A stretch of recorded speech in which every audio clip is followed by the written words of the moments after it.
Some of you have put a lot of effort into getting here. You might have flown all night from Egypt or who knows what. And you know, the expense and so forth, but you're here, and from now on we work together, which is a good thing. And what are we going to try to do as we work together? Well, we'd like to learn good dentistry. Okay, that's always a good thing. We'd like to have a refined skill level, so we can do precise dentistry, so our hand skills are very important. But if we learn what good dentistry is, that sort of leads everything else.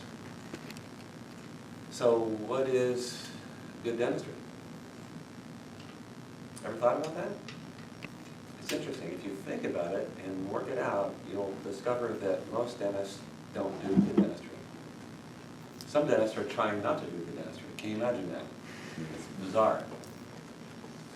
But good dentistry, we could think of it as, okay, dentistry that meets the needs, desires, and resources of the patient, and that is going to last in the patient, that's going to last the expected lifetime.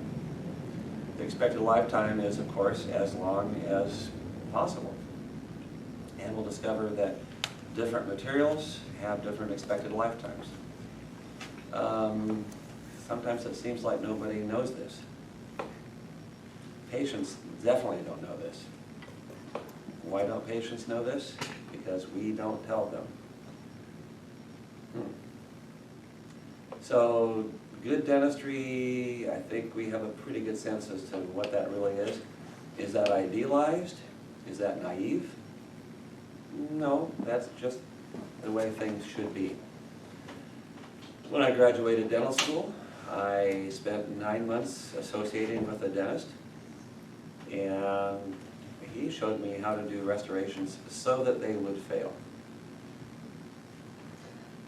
Now, my naivete disappeared like that. I just couldn't believe what he was doing. I was actually, when I graduated dental school, I started teaching at the school immediately, and he had graduated from the same school. He knew I was teaching at the school. He not only just allowed me to see his deliberately careless work, but he was almost proud of it. Yeah, if we do it like this, it'll fail, and then we can do something more expensive. So that doesn't quite fit my vision of what good dentistry is. Okay, so, but we're going to try to understand and get our minds wrapped around the different restorative materials, the different techniques are associated with those materials, the different designs for the preparation. All of that leads us towards trying to be able to make sure we can do them well.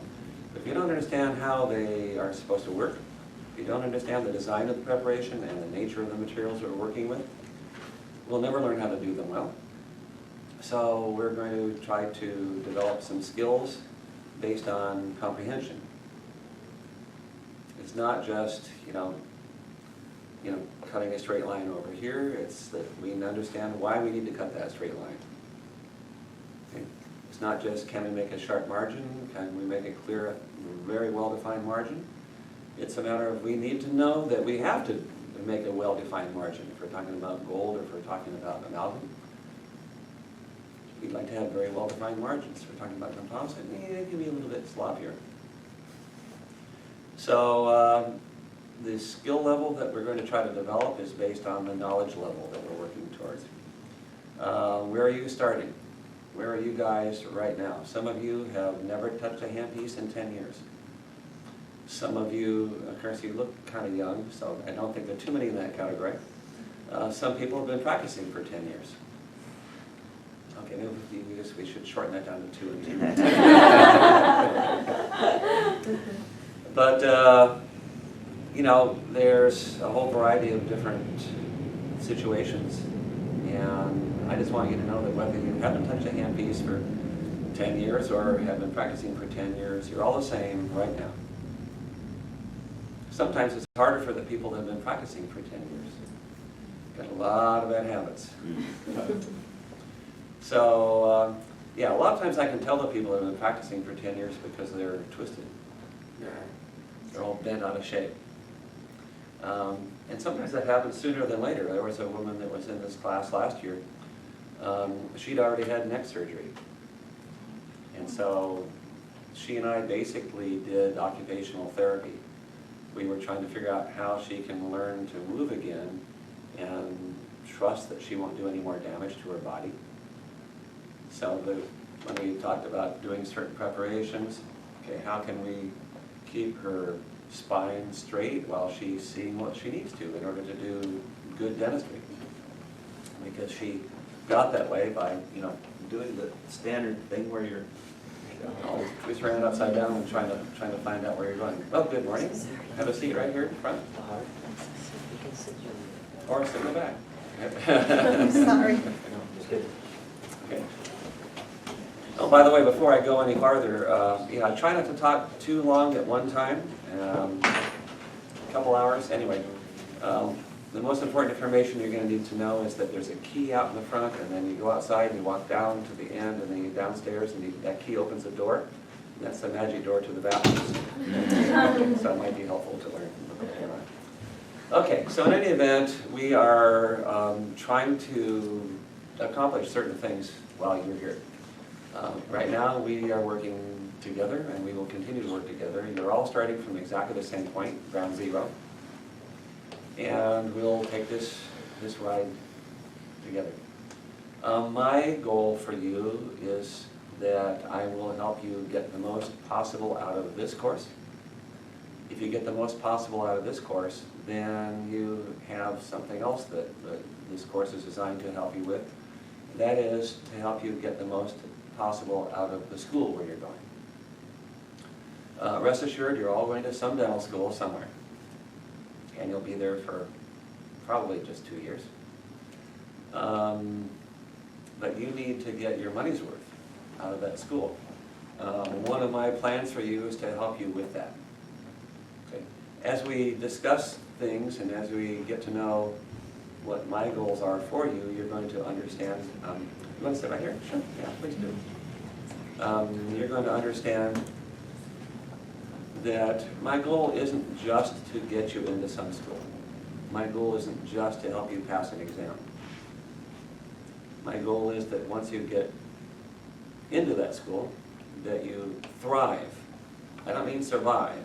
I don't mean get by. I mean thrive. Because you all need to thrive. That's not a competition. Okay? Personally, one by one, you have to decide that when you leave that dental school, you're going to be great. You can't do this dental school thing and just meet the requirements.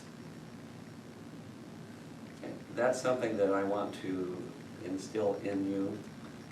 It's very, very important that you understand that dental school these days, when you graduate, there's virtually no chance that you'll be a competent dentist. Wait a minute. Let's roll that back a little bit. How much are you going to pay to go to dental school for 2 years? How much is it going to cost you? $300,000? Maybe $400,000? Okay. So that's not pocket change. So what are you going to get for that money? If you were to buy a house, would you shop around a little bit? I mean, you could buy a nice house for $300,000 or $400,000. In some places, you could buy a huge house, beautiful. In some places, like Orange County, not so good. But within walk of the beach, maybe, or within at least a quick drive. So this is money. This is real stuff.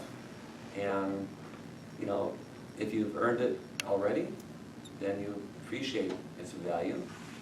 When I went to dental school, I earned everything before I went to dental school.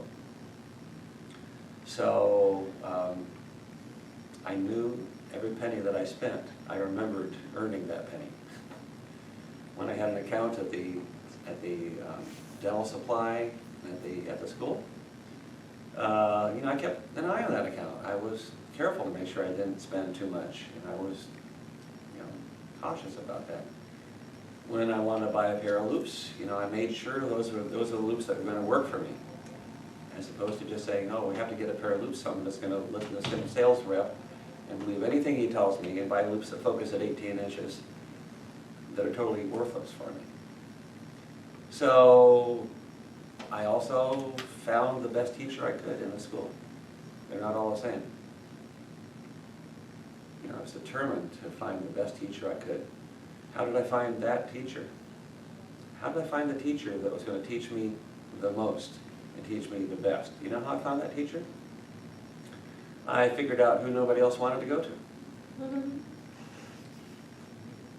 And you can do exactly the same thing. Dental school is all about you do something and you get a signature, and you do something else and you get another signature, and you do something else and you get another signature. So it's collecting signatures. Some signatures, though, are worth way more than others. You can collect cheap signatures, or you can collect, high-quality signatures. It's like collecting refrigerator magnets, or little statues carved 300 years ago by some old guy in Japan. Refrigerator magnets, you can get them, you can go down and get them a dime a dozen, and otherwise, you have to make a study of the thing to collect these little Japanese things, whatever. The quality isn't always the same, and you know that about anything. It's the same about dental school. Some teachers will sign anything, and that's good enough. Okay, well, could you see any way I could improve it? Don't worry about it. You want to show me how I can improve it? Don't worry about it. Or another guy says, no, that's not going to work. Start over. Okay, same prep. Okay, this guy wants you to start over. This guy says, oh, it's fine. Okay, who do you want to listen to? Well, it's so tempting. So tempting to listen to this guy over here. He said it was okay. So, when I was teaching, I had many opportunities to help students, to grade them, to give my signature when they're cementing a crown.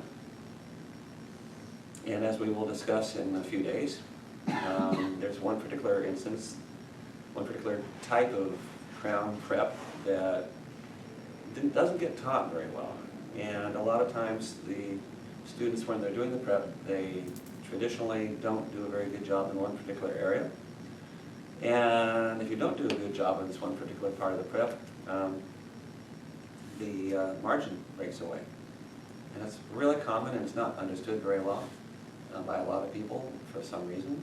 But you see it clinically. It's right there. You got a margin coming around like this, and the enamel's just chipping away at the margin. So I've had many opportunities to grade somebody when they brought a crown in to cement on a prep that I didn't see in the beginning.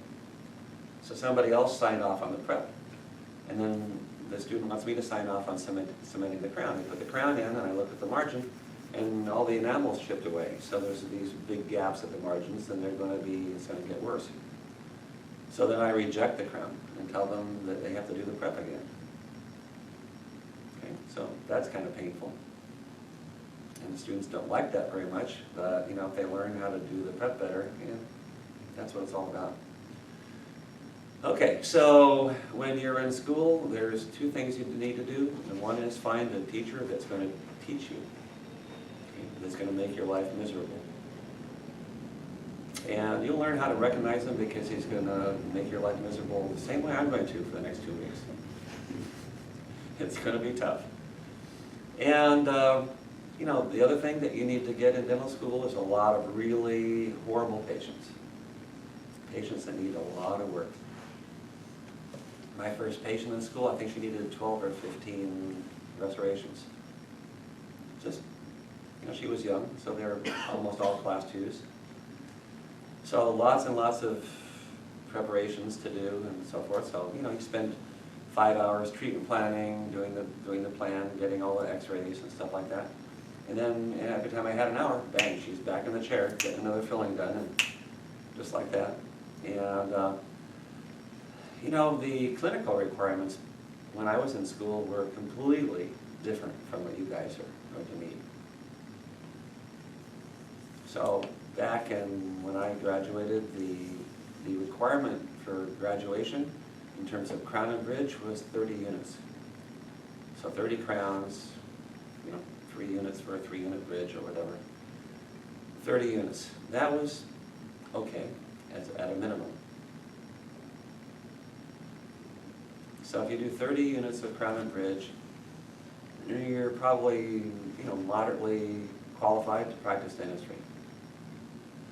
You can handle most things that come into the office as long as they're not too weird, too unusual.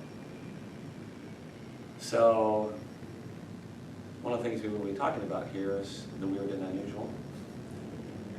You know, we're not going to talk just about textbook stuff. You know, we need to talk about what we're going to encounter in real life and how to deal with that, and what skill level is required and what mindset is required and so forth. But anyway, you know, if you've done 30 crowns on 20 different patients, whatever, you've probably experienced enough variations so that in clinical practice you can probably cope at a minimum. Okay, so what's the graduation requirement for crown and bridge right now as opposed to 30 years ago? Do you know what the schools that you're applying to, you know what their graduation requirements are? Have you talked to anybody that's about to graduate? Have you interviewed any senior students and said, how many crowns have you done? How many patients do you have? And how many hours of chair time do you have every week? Yeah? How do you know what school you want to go to? If you got 2 schools, you get 20 hours of chair time a week, 30 hours of chair time a week. What school do you think you want to go to? 30 hours sounds pretty good. Oh, but this school, there's no patients. But over here, you got lots of patients. Okay, this school only requires doing 6 crowns to graduate. And this school probably only requires 6 crowns either. At most schools these days, it's about 6 crowns for graduation. Let's replay again. Okay? 30, bare minimum, to really get out there and to start practicing dentistry. I mean, really what you'd like to do is walk out the door and walk up to somebody's office. He puts you on as an associate, and maybe starts you out with 1 day a week, and that day he's in his other office working, and you're taking charge of this office. So, okay, you're going to feel competent to do that right out of dental school? If you've only done 6 crowns? I hope not. If you feel competent to do dentistry at that basis right out of dental school, then you're fooling yourself. Now, that's the bad news. The bad news is the graduation requirements are really low. So that piece of paper is as cheap as some of those signatures we were talking about. Wait a minute, cheap in terms of effort, not cheap in terms of money, huh? Mm-hmm. Spend a lot of money for that piece of paper, you'd expect it to be worth a lot. Okay, so some schools you'd like to think might be better than others. More chair time, more patients. But basically you're going to go to whatever school you can. The good news is that every school can be great. Every school can provide you with the education that you need. That's the good news. So rest assured, it doesn't matter what school you go to. You will find one good teacher, and that's all you need. And you will get as much clinical experience as you want. But you don't get that by doing the minimum requirements. Okay? You don't get that by just doing 6 units of crown and bridge. If the graduation requirement is 6 units, I want you doing at least 30. Now, remember, 6 units, that's the minimum. They will give you a degree if you have 6, if you do 6 crowns. One of them might even be on a typodont, if you can even imagine that. But for some reason, the bar has lowered while the tuition has raised. Okay? There's a lot of dynamics going on there, which I won't even begin to go into. But you set your own bar. Now, right here, I'm setting it for you, and you can't even see it right now. It's so high. it's in the clouds somewhere. So we're all going to be striving to meet our maximum possible capabilities while you're here. Most importantly, that you start climbing up toward that bar, and when you leave, you won't have reached that bar, but you're like a rocket. The engine's going, baby. Okay, and you're flying up toward that bar because you are self-propelled. Okay, so that's my other goal for you. But when you go to the school, how do you make sure that you learn as much as possible from any school? You get a lot of patients. Your patients ultimately are your teachers. That's who you learn from. You get the mindset from actual teachers. So you get a mindset starting here. And then you find some really tough teacher at the school who values his signature or her signature. And you work with them and you learn a mindset from them. And then you just get as many patients as you can. They might not have very many patients at the school. The patient pool at the school may be low. And maybe the school hasn't figured out how to advertise.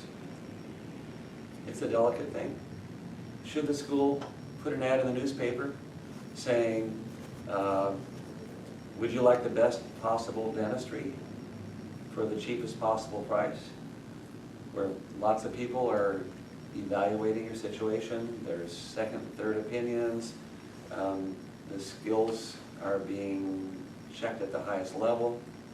The absolute honesty, absolute control over what's happening, and way better than you'll ever get in the general dental community. Can a school advertise like that? Of course not.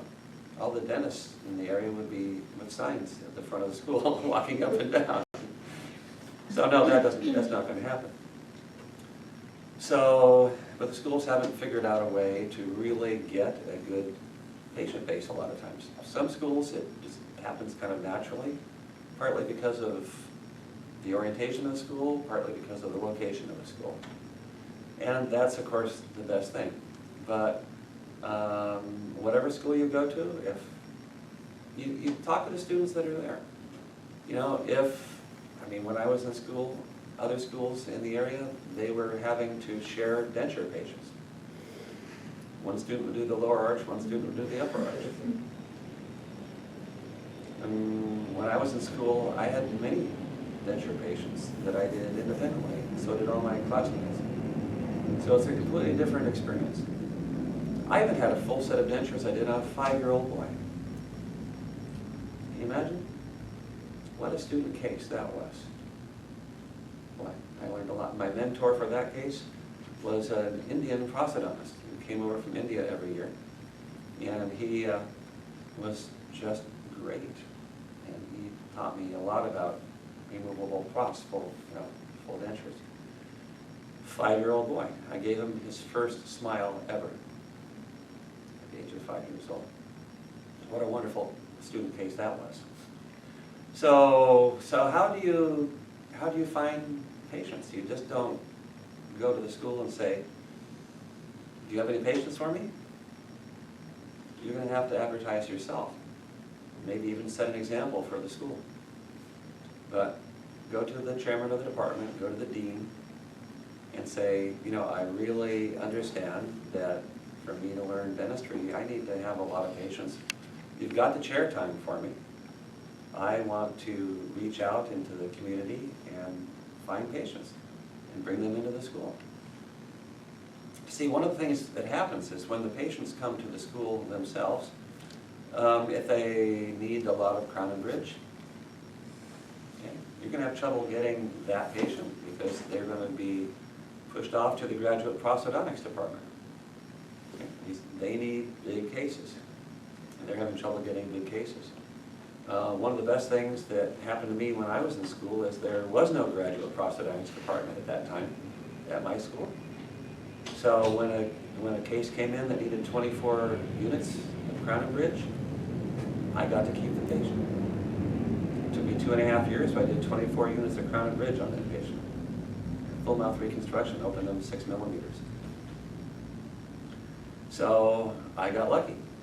And that was just a patient that came into the school, but I had to fight for that patient. They didn't want me to do that case.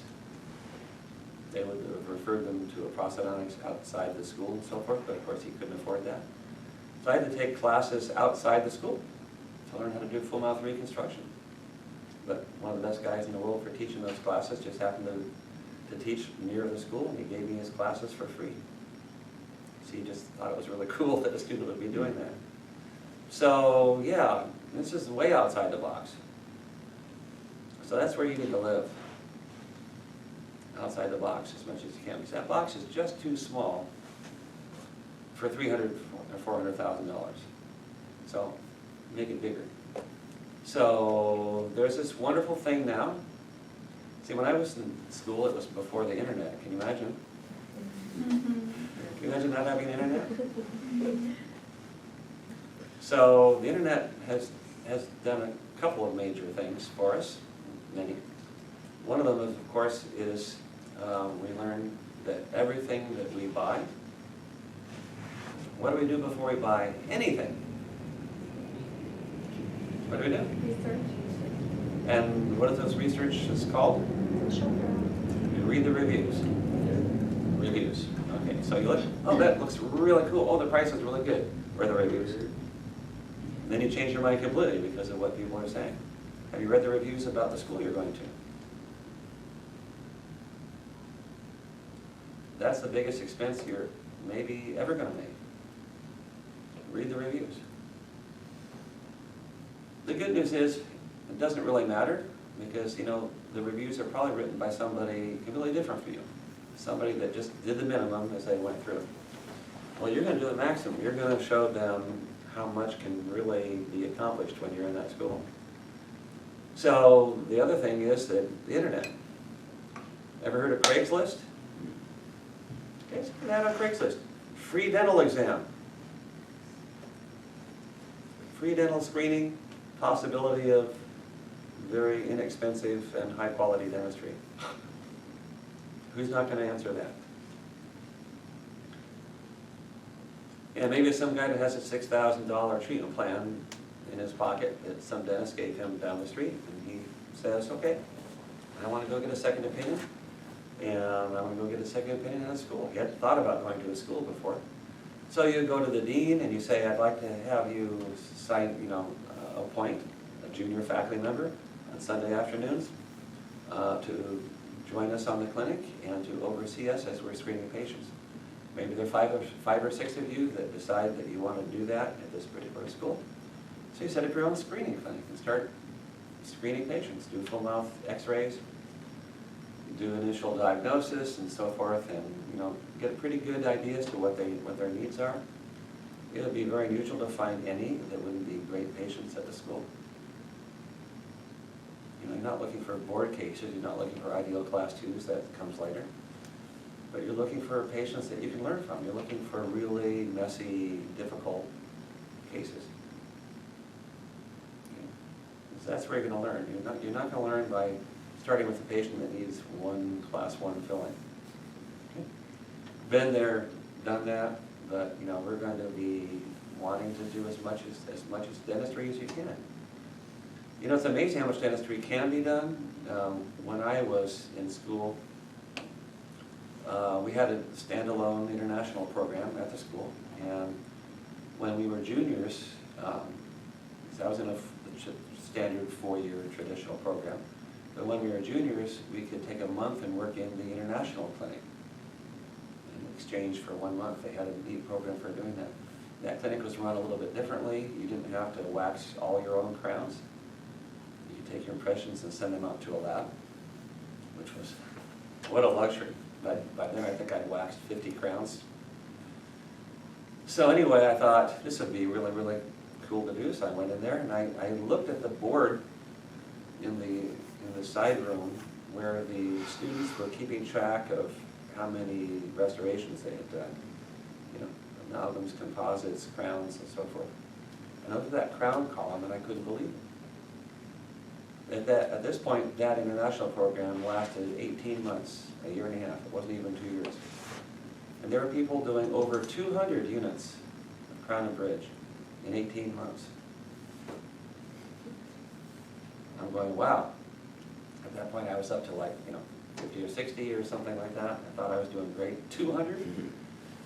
What's with that? These guys are doing a lot of dentistry.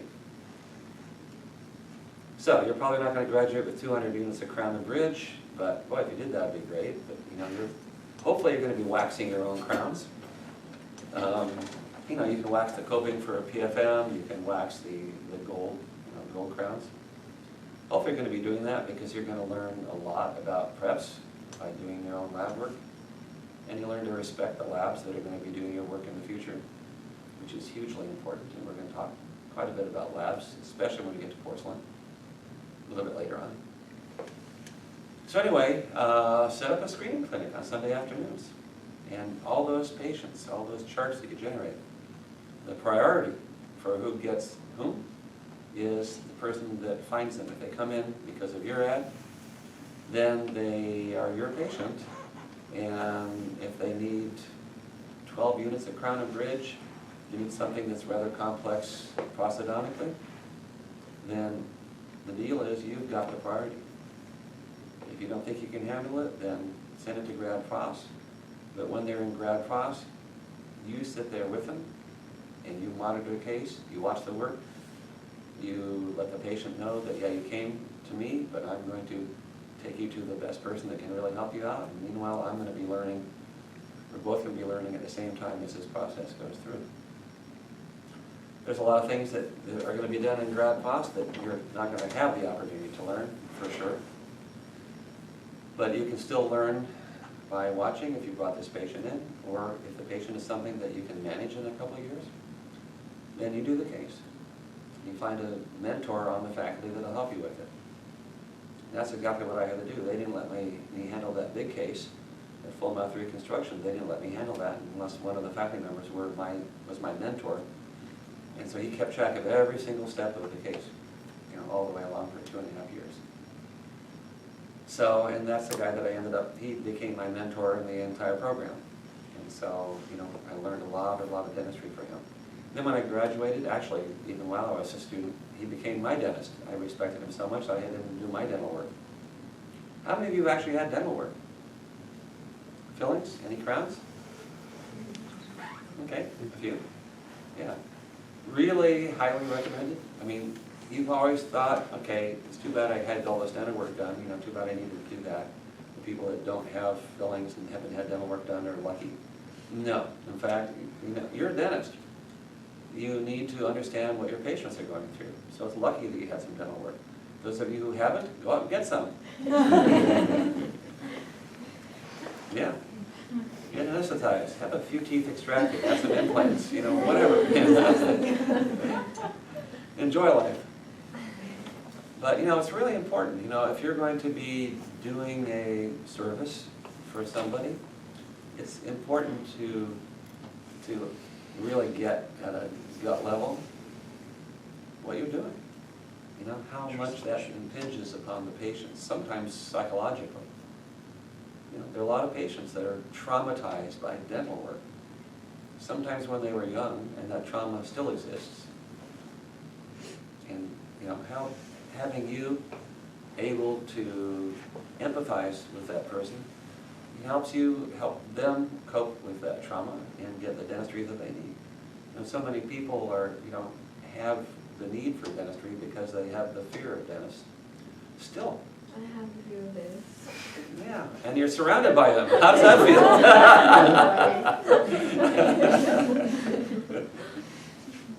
Yeah, well, unfortunately in this course we can't actually do any dentistry on you. We have some chairs over there, you can pop a filling in and see how that's like. Well, yeah, so you need to look for a dentist that you really, really trust at a gut level. And that might be hard to do. You know, the people that love their dentist the most, mostly love them because they're friendly. They have no idea how good their work is. You know, one of my great friends as a colleague in teaching dentistry, he was a great guy.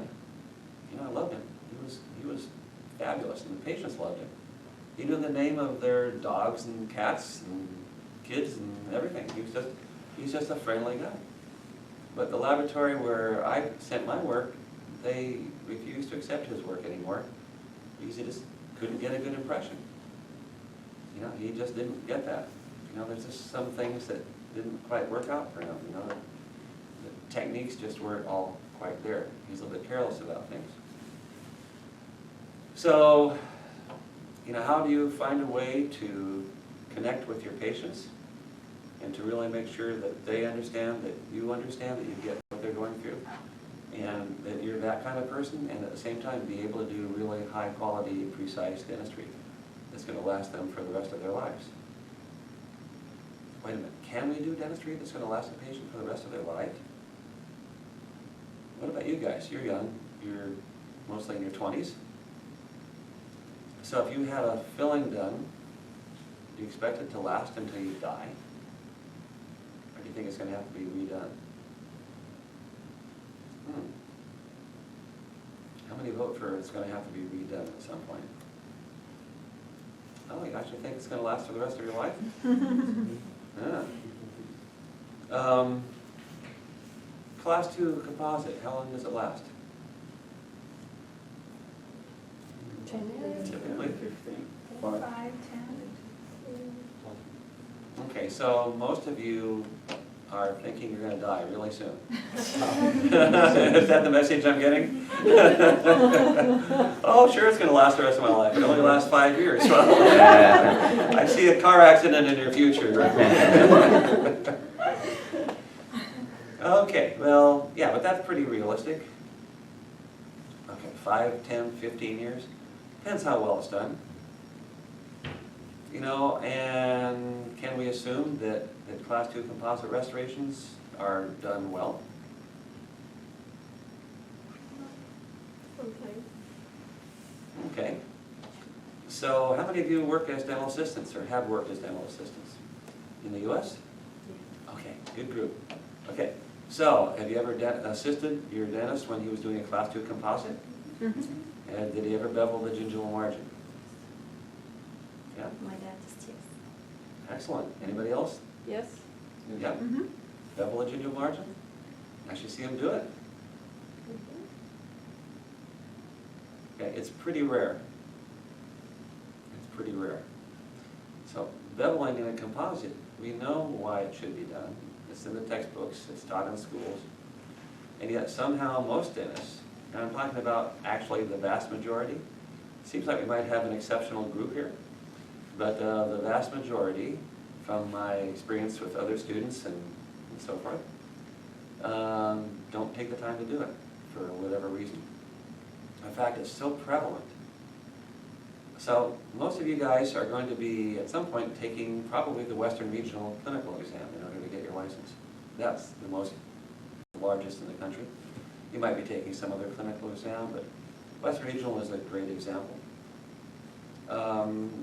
If you look in the handbook or the candidate guide for the Western Regional Clinical Exam, and you look at the grading criteria for the composites, they do not grade you down. You do not fail if you don't put a bevel. So you could not bevel the Class 3s even. You don't even have to bevel the facial margin on a Class 3, which there's 3 really good reasons for beveling it, which we'll talk about next Tuesday. But if you don't bevel the gingival margin on a Class 2, you still pass. Okay, that's the fact of the matter. It's also a fact that if you damage the adjacent tooth when you're taking the Western Regional Board and actually cut into the adjacent tooth so far that you expose the pulp on the adjacent tooth, not only can you pass, you can get a high score. Okay. I was actually at a meeting of the Western Regional Committee with a lot of other faculty members from different schools many years ago now. And I asked exactly that question. I said, if you damage the, I raised my hand in front of the whole group, said, if you damage the adjacent tooth and expose the pulp on the adjacent tooth, what's the highest score you can get? 90 is the answer. I was kind of struck by that. Now, of course, the assumption is if you're that poor that you damage the adjacent tooth that deep, then you're going to make all kinds of mistakes on your prep, and there's no way you're going to pass, but you could actually. So the grading basis for the Western Regional is a little different from reality. Reality is if you make any mistake that shortens the lifetime of the restoration, of course, will fail prematurely. And then you would deserve to fail now. So if you're doing a class 2 composite and you don't bevel the gingival margin, probably that gingival margin is not going to be bonded. So it's probably going to be a site of recurrent decay, micro leakage at best. And then it's going to fail prematurely. So instead of lasting 15 years for a class 2, it might just last a few years. Or 8 or 9 or who knows what. But if it fails prematurely, then that should be a failing error. Western Regional manages things a little bit differently. I always wondered though why they did, and I think it's because all these exams, all clinical exams, are graded by practicing dentists. They're not graded by faculty members. They might have a faculty member at a school that's running the show and training the graders, but the graders ultimately are just practicing dentists. They can't be faculty members because they'd be students from the same school, so it's a conflict of interest. So, such a high percentage of practicing dentists don't bevel their composite preps that, it doesn't seem right if they're not beveling in their practice to force them to fail somebody for not beveling on an exam. Everybody convinces themselves that what they're doing is okay. Even if somewhere inside they know it's not. People are pretty good at taking their heads in a different direction. Okay, do I want to cement this crown? Yeah, there's an open margin, but they can deal with it. I'll teach them how to floss and brush or whatever. There's some excuse or some rationalization as to why it should be okay to do something that shouldn't be done. So we're going to learn a standard that hopefully you'll stay with the rest of your life. We're going to learn what causes a restoration to fail prematurely. Every preparation that we do, we're going to be concerned about, okay, what are the errors that we could make, and how are we going to know how severe those errors are? Are they going to cause the restoration to fail prematurely? And the whole thing is, your prep will fail. I will grade you either, there's a couple different degrees of passing, a couple different degrees of failing. But that line between passing and failing is all dependent upon if that preparation can allow somebody to do a restoration that will last the expected lifetime. So what's the expected lifetime of an amalgam class 2? 15, 20. What's that? 10. 10, 15, 20? I'll tell you about a study that I saw when I was in dental school. It was interesting. Lifetime. If it's done For properly, amalgams. then sure. What I love is the lifetime guarantee. The lifetime guarantee is this will last until it dies. Not until you die. This car comes with a lifetime guarantee. When it dies, the guarantee is over. I always thought that was sort of a vague way of explaining things. But anyway, an amalgam should have a lifetime guarantee. I learned this when I was in dental school. An article came out that was published, and it was related to a group of guys in Chicago, a group of dedicated dentists that had recently, at that time, recalled a large number of patients for whom they had done class 2 amalgams 50 years earlier. Now, of course, some of the patients had died or whatever and moved out of state, but they got a lot of them back again. I think the bulk of them they got back again. And the vast majority, as I recall, of those restorations were still there.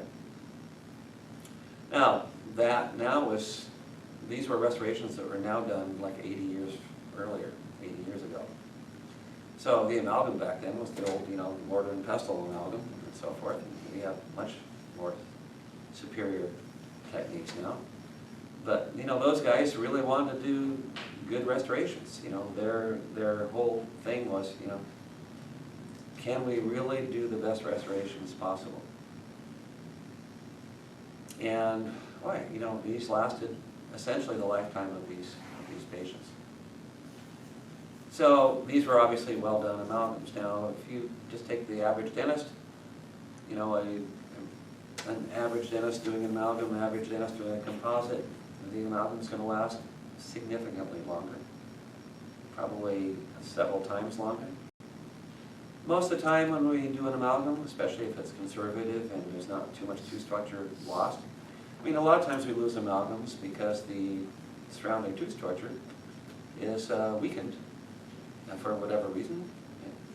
The dentist allowed that tooth structure to be there, and then the cusp broke off or what have you. Now, the dentist could have cut the cusp off ahead of time and covered it with amalgam, and that might last a lot longer. But dentists that are just doing class 2s, if they make them too big for either for carelessness or because the decay took them that far or whatever, we might lose it because of a broken cusp or what have you. But a small amalgam that is pretty much not involved in occlusion, that doesn't weaken the tooth around it significantly, there's no reason why it shouldn't last the patient's lifetime. So if you do a prep that is going to compromise that, then that's a failing prep. And you'll be surprised how small the errors are that you can do that will compromise that. At least here, won't let you get away with anything. If you have any undermined enamel, if you have just the slightest amount of undermined enamel, or if you flare that exit angle too much, or it weakens the tooth, or it weakens the amalgam, if I see that that's just not going to last, then that's a failing error. For composite, it's a different thing. The average dentist does composites that are sometimes way larger than they should be. And there's a lot of tooth structure around them that's weakened. If it is not bonded well, then that's going to break away. If it's bonded well, then we have to worry about this large composite that doesn't resist the wear forces in the mouth very well. If we don't have bevels at the margins, we get recurrent decay and micro leakage, especially on the gingival. That's a big problem. So the main margin for failure on a class 2 composite is going to be the gingival margin. If it's not handled well, if it's not filled well, if it's not adapted well, if it's cured too much at the same time, these are all things that lead to problems. So, class 2 composite should last for 15 years. If it's done well and if it's relatively conservative, it should be lasting for 15 years when done well. But they're just, the average dentist doesn't do a class 2 composite well. When I was in dental school and after that, I saw dentistry at a very critical stage. We were just starting to do class 2 composites. And the insurance companies were just starting to pay for class 2 composites. And what was really interesting is that the insurance companies were paying more for the class 2 composite than they were paying for the class 2 amalgam. And dentists universally were charging more for a class 2 composite than they charged for a class 2 amalgam. Well, for the dentist to charge whatever they want, that's of no major importance. They can get away with that as long as the patient thinks that they should pay more. And patients sometimes are willing to pay more just because it's white. Say, oh, this is a natural, so you're going to have to pay more. And people, when you buy organic food, you pay more. If it looks natural, you expect to pay more. But why do the insurance companies pay more for a composite than they pay for an amalgam? Well, they should pay you less. If the restoration fails earlier, then they know they're going to have to pay you even more money later, so they should only pay you half as much.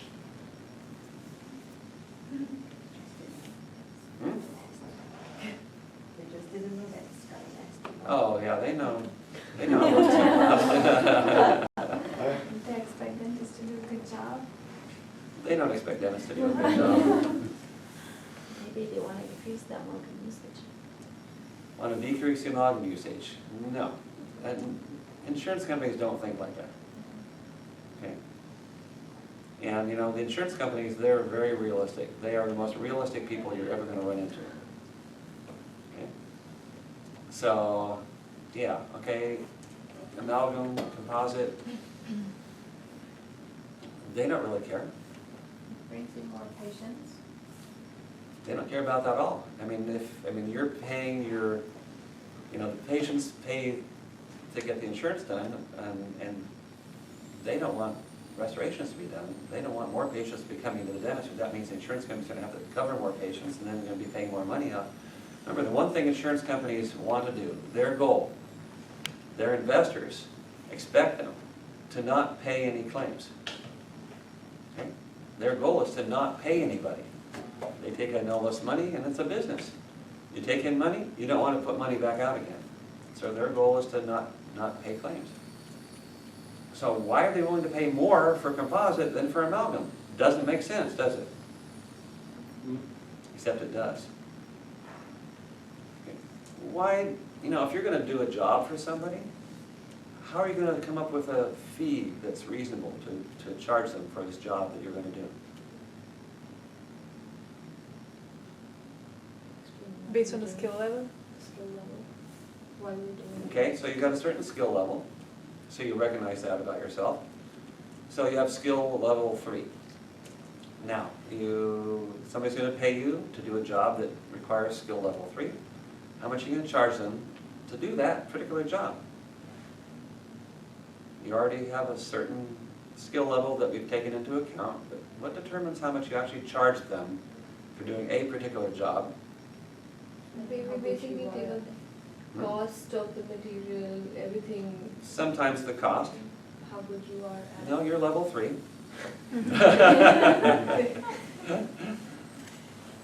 Come on, just think about if you're doing something for a friend. How are you going to determine what you charge Depending them? on the time. The invested. time! That's all. No skill level and how long it takes you. Dentists, by definition, all have the same skill level. As far as insurance companies, everybody has the same skill level. We know that's patently untrue. But, you know, if you're a dentist, you have a certain skill level supposedly, and you're going to get paid according to how long it takes you to do the work. So why do dentists pay more for composite restoration than for an amalgam restoration? It's more Takes technique more sensitive. It takes longer. So here's what happened in the late 80s. Dentists became aware of the fact that when you do a class 2 composite, you get paid more money and than you do for amalgam. Now, yes, you get paid more money because it takes longer to do. So then you only get the same amount of money. Okay? Your money per hour is the same. And what we earn, what we take home at the end of the day is how much money we make per hour. So we make $1,000 in 1 hour, $1,000 in the whole day. That's a huge difference, isn't it? You got 7 other hours, you can make more money. So if it takes you an hour and a half to do a composite and an hour to do an amalgam, and you're getting paid 50% more to do the composite, then there's no difference. So here's what I saw. I saw dentists figuring out how to save time doing the composite. Okay? And now and of course the manufacturers bought into that too. Because they want to sell their materials, so they are going to invent materials that save the dentist time. Now they have bulk fill composites. And you can fill the bulk of it like that and cure it, and it's not supposed to shrink and distort the tooth and give post-operative discomfort. And a lot of dentists are filling the whole thing with that, as opposed to just filling the bulk of it and then putting posterior composite over the surface. So you fill the whole thing with it. You know, what are you really providing for your patient? But besides that, now you're actually doing a restoration in maybe even less time than it requires to do an amalgam, and you're charging 50% more still. Okay, what sense does that make? Well, yeah, I mean, it makes a lot of sense for the dentists themselves. They're making more money. But as far as the patient, okay, where have we compromised? And that's something that we need to discuss. You know, and we will be from time to time as we cover different subjects.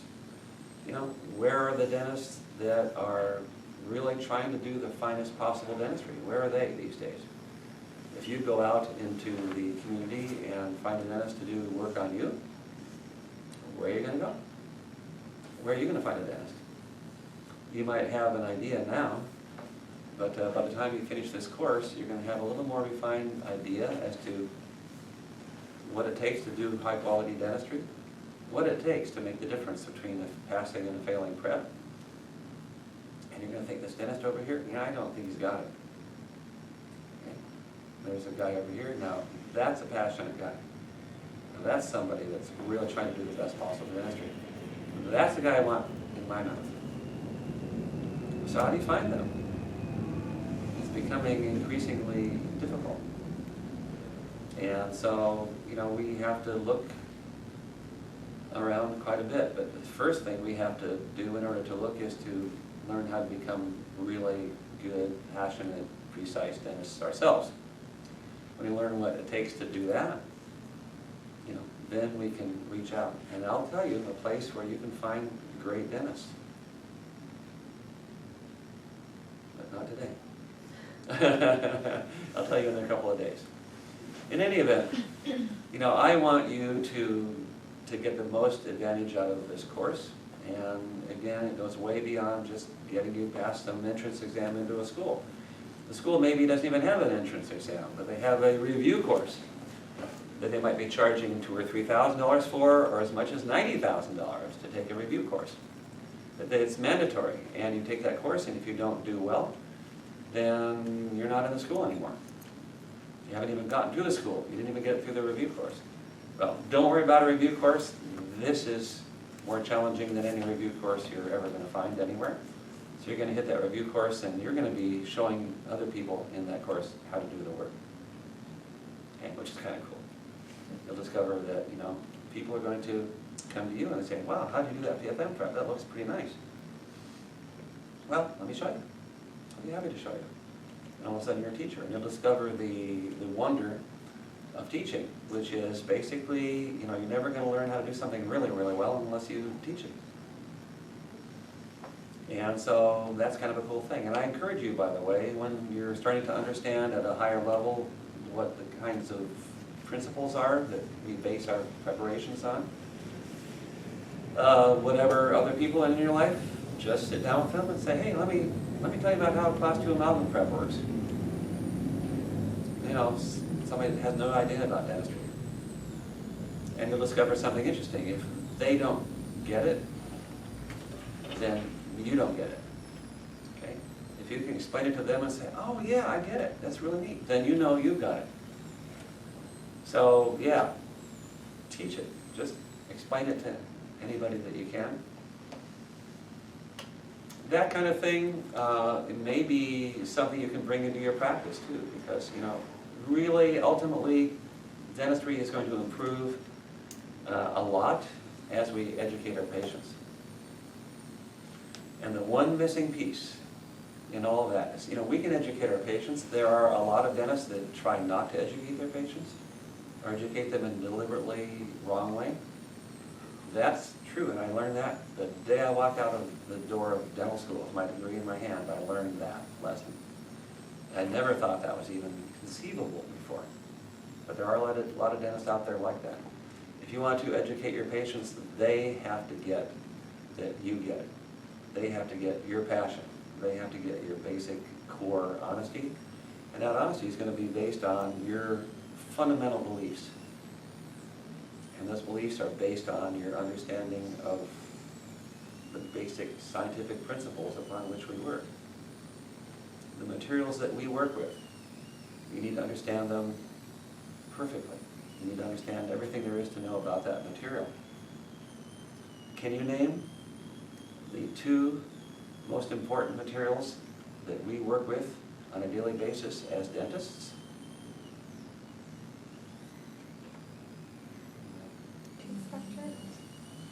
Wonderful.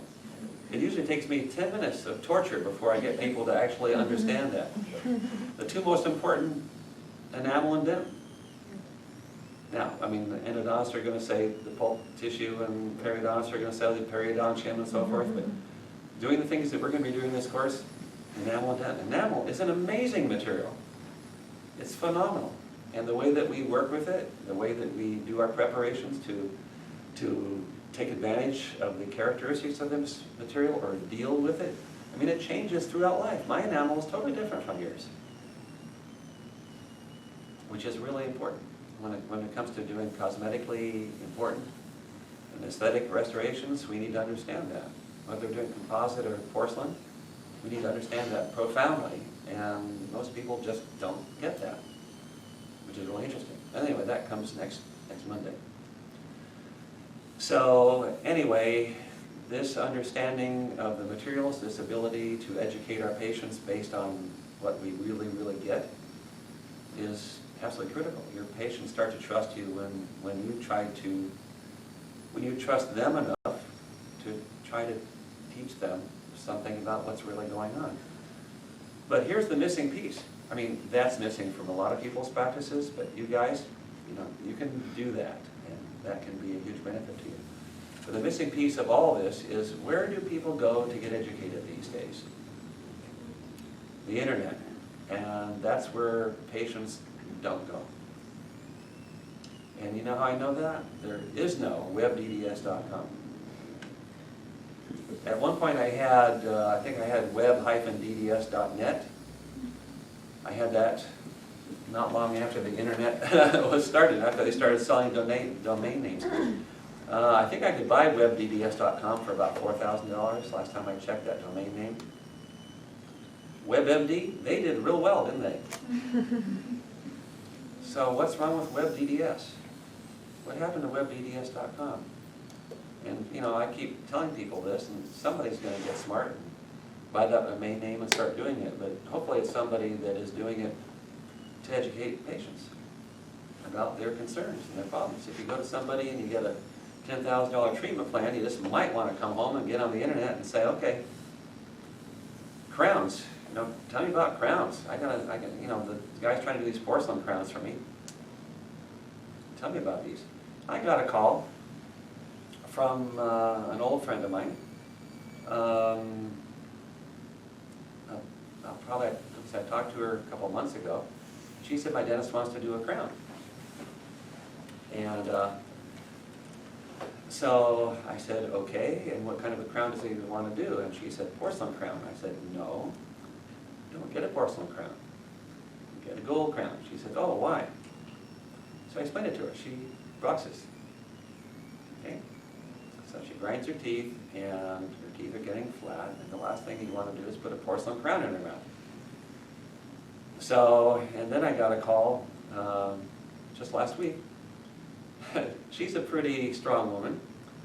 She called me on my cell phone from the dentist's office and put him on speakerphone, trying to explain to me why he had to grind down the opposing tooth in order to cement the crown that he got. He got her a gold crown made by the best lab in North America, and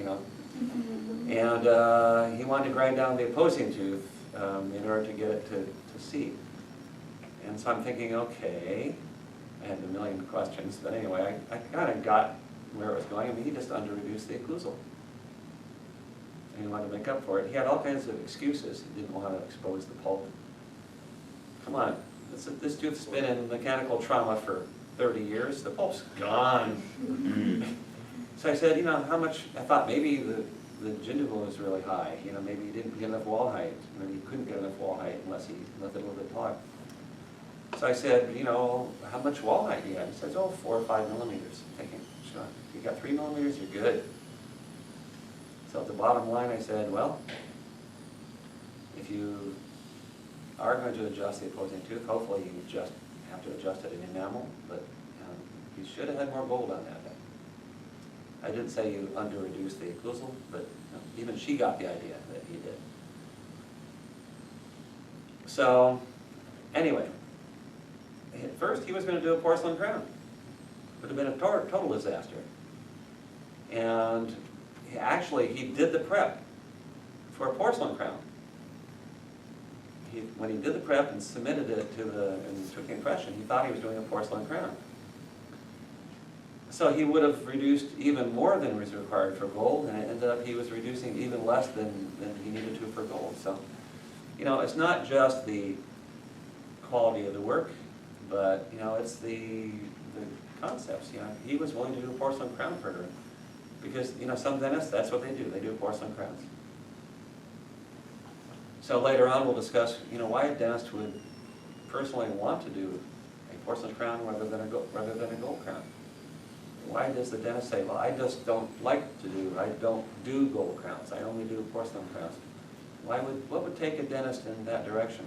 When, for that example, this particular case, a porcelain crown for her would have been a disaster. It would have just totally demolished the opposing tooth. It would have been grinding off through the sclerotic. She's got sclerotic dentin on the opposing tooth because it's ground over a long period of time. It would have increased the speed with which it's grinding away. She probably would have gotten through the sclerotic dentin and into a sensitive part of the dentin. She would have had discomfort on the upper tooth as opposed to, the upper tooth is erupting more as you grind it away more, so it's super erupting into the crown. Huge disaster. So we need to think very profoundly about what it is that we're doing, whether it's going to last well, whether it's a good service for the patient, and we're going to talk about all the dental materials in great exquisite detail about our favorite dental material, which is enamel. The patient's favorite dental material is enamel. They want enamel. They want to look natural, don't they? They want real teeth. If we're going to replace that with something, or restore the tooth in some way, ideally we'd be leaving enamel there, as opposed to just covering it with porcelain. Even if most of the tooth is missing, and that's why we're doing a crown, because there's not much left and it's in danger, and so we cover that with some material as a crown to protect it. We have to decide what kind of restoration we're going to do. If most of the tooth structure is missing, we decide to do a PFM or a porcelain crown, full crown. Then most of the tooth structure on the inside is missing, so we're going to have to cut away everything on the outside in order to make the crown cut. So wait a minute. The inside's missing, so we cut away the outside to restore it. To protect the remaining parts of the tooth structure, we cut them away. Okay? It's almost that bad sometimes. And I'll show you cases next week of teeth that don't have much left, that I prepped for a completely different kind of preparation, but that preserved what was left because we're trying to protect it. Let's at least preserve it. Let's just cover it and keep the forces off of it, but remain with the aesthetics at the same time. So that's possible to do. Okay.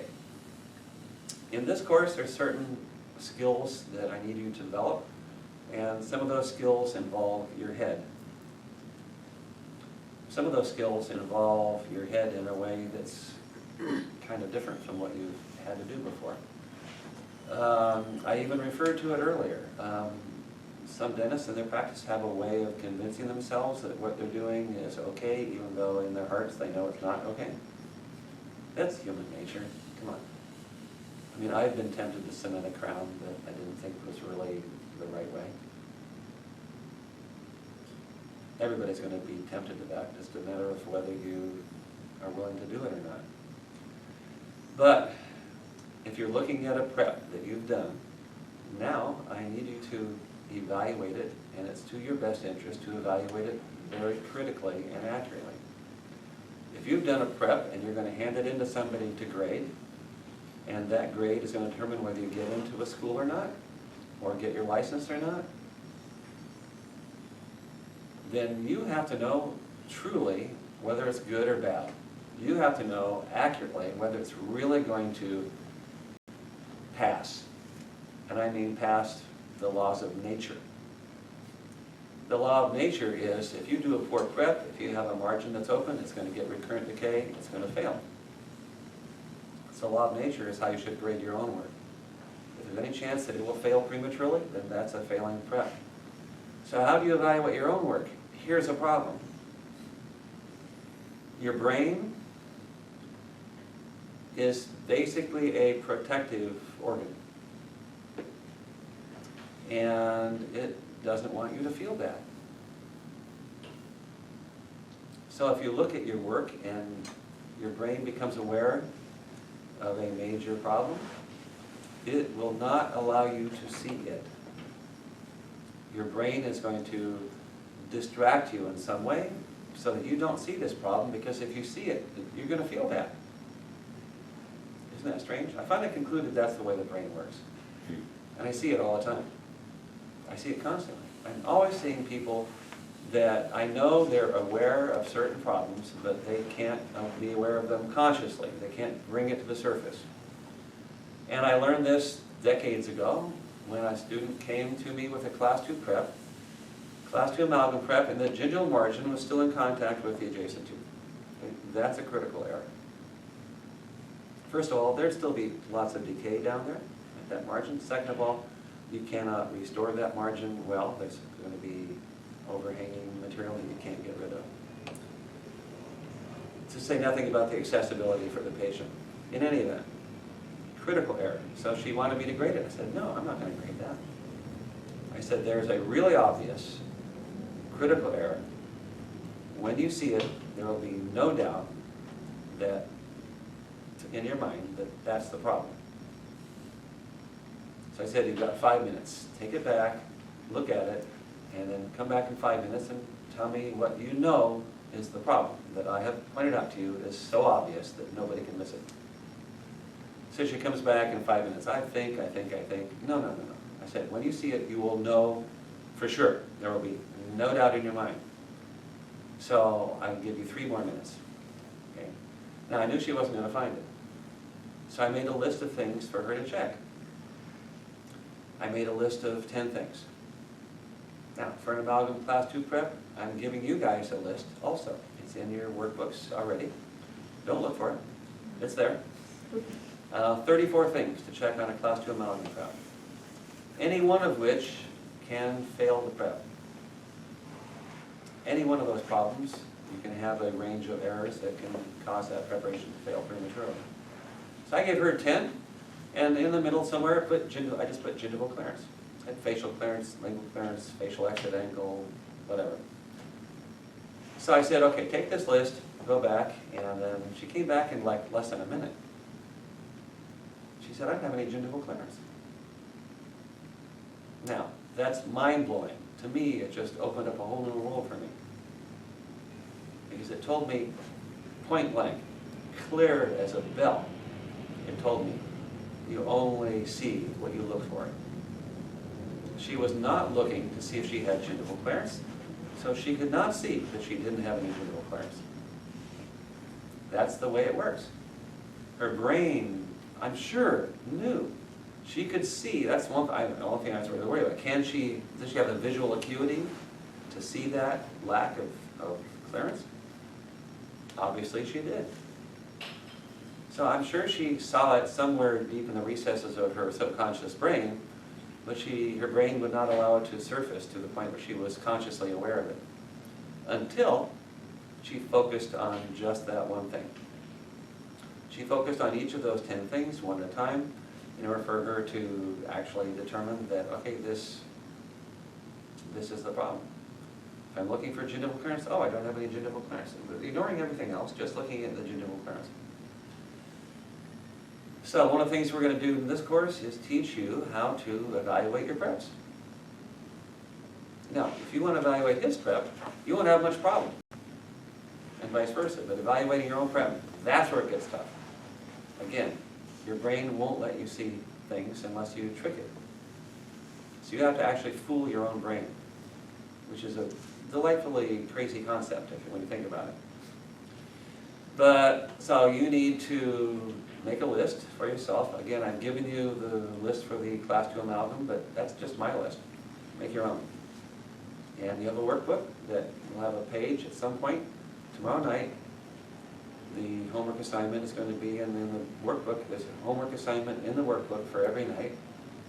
I'll give you assignments to what to do on the typodonts and cutting teeth. And so I'll give you homework that involves physical skills. But the workbook is going to push you to the limit of your mental skills, in a sense. But so I'm going to have you, tomorrow night, I'm going to have you make a list of everything you can think of in a useful order of what to check on a Class 2 amalgam prep. And today I'll be giving you all those things as I go through here and explain and draw out exactly how to do that prep. I'll tell you first of all how it should be done, what the criteria are for whether it's done well or not. And then we'll talk secondly and separately about how to actually do it. But when you understand the criteria for evaluating it that I'll be giving you, here's why we do it a certain way, and then you know if you've done it a certain way, then you're okay. And give it to you in an order in which we actually will do the prep for the most part, and then you can write out a list in order of how you do the prep, so it's a sensible order. And that's your tool that you're making for yourself so that you know you can evaluate your own work. If you work on that list and refine it and shape it and turn it into a really finely honed tool, by the time you do that, you don't need the paper anymore, you've got it in your head. And when you look at your own prep, you're going to be checking here and then checking over here and checking down here and checking here and checking here and checking there and checking there, all in a very systematic, strategically meaningful way. So our ability to do what we want to do is one thing. Our ability to see if we've done it is a completely different thing. And if we have a systematic approach to evaluating it, as well as a systematic approach to doing it, then we've got everything. We've got the best of both worlds. But a lot of you are going to fail preps on your mock board exam next week because you're not evaluating your prep. You're doing it, and you're saying, oh, I did it, must be good. Or you're evaluating it carelessly. You're not checking certain things. When we do our crown preps, the occlusal reduction, like this guy didn't do over I was describing, when we do that occlusal reduction, we're going to have at least 10 or 12 different places on the occlusal surface of our prep to check in relationship to the opposing tooth. Angles, ridge positions, clearances, and so forth. Then we know we've got it. And at first, it's painstaking. It takes time to work that out. You make a list of everything that you need to check. Then you use that list, and you get used to looking here and here and here and here and there and there and around the corner. And you don't miss anything. You know you got it. And it becomes faster and faster. But we start slow in order to get fast. We start slow now in order to get fast later. We understand the steps of every preparation that we do so that when we know that in order to do the preparation easily, we have to do each step well. If you do any step poorly, then the next step becomes more difficult and it takes more time. And if you do this step poorly and then this step's more difficult, so you do it poorly, and the step after that you do poorly, then eventually you get stuck. You can't do the next step. And then you've wasted time. We make money in dentistry by doing things in a reasonable amount of time. Hopefully the amount of time that's actually required, and not trying to cut back on the amount of time that we spend doing Class 2 Composite, for example, just to make more money. That we can work much more efficiently and make more money that way. We can do preps by doing this step well, then you do that step well, then you do that step well, and the preps get easier, the steps get easier and easier as you go because all the subsequent steps were done well. And then when you get to the last step, you're done. That's it. You don't have to go back and play with it. That's how you get speed. So the technique I'm going to teach you for doing a Class 2 amalgam prep, for example, at first it's going to take you an hour. Because you're going to be working on each step and really carefully evaluating it, deciding how to do it and so forth. And you should be able to get to the point where you can do that prep in exactly the same way, exactly the same steps, exactly the same technique in 3 minutes. Okay? Ideal Class 2 prep in 3 minutes. That's what I'm going to teach you to do. You won't be doing it in 3 minutes. You'll start with an hour and you'll work your way down. But exactly the same technique, 3 minutes. No reason why you can't. You have to get in the right position, you have to see the right thing, you have to be automatically getting to the right position, you have to be automatically knowing, you have to see certain things when you do certain preps, or certain steps. There's a flow, there's a dance that goes along with any preparation that we do. And when you get that down in any quadrant, when you get that down, then all of a sudden things are going like this. You deal with the decay in a strategically systematic way as well.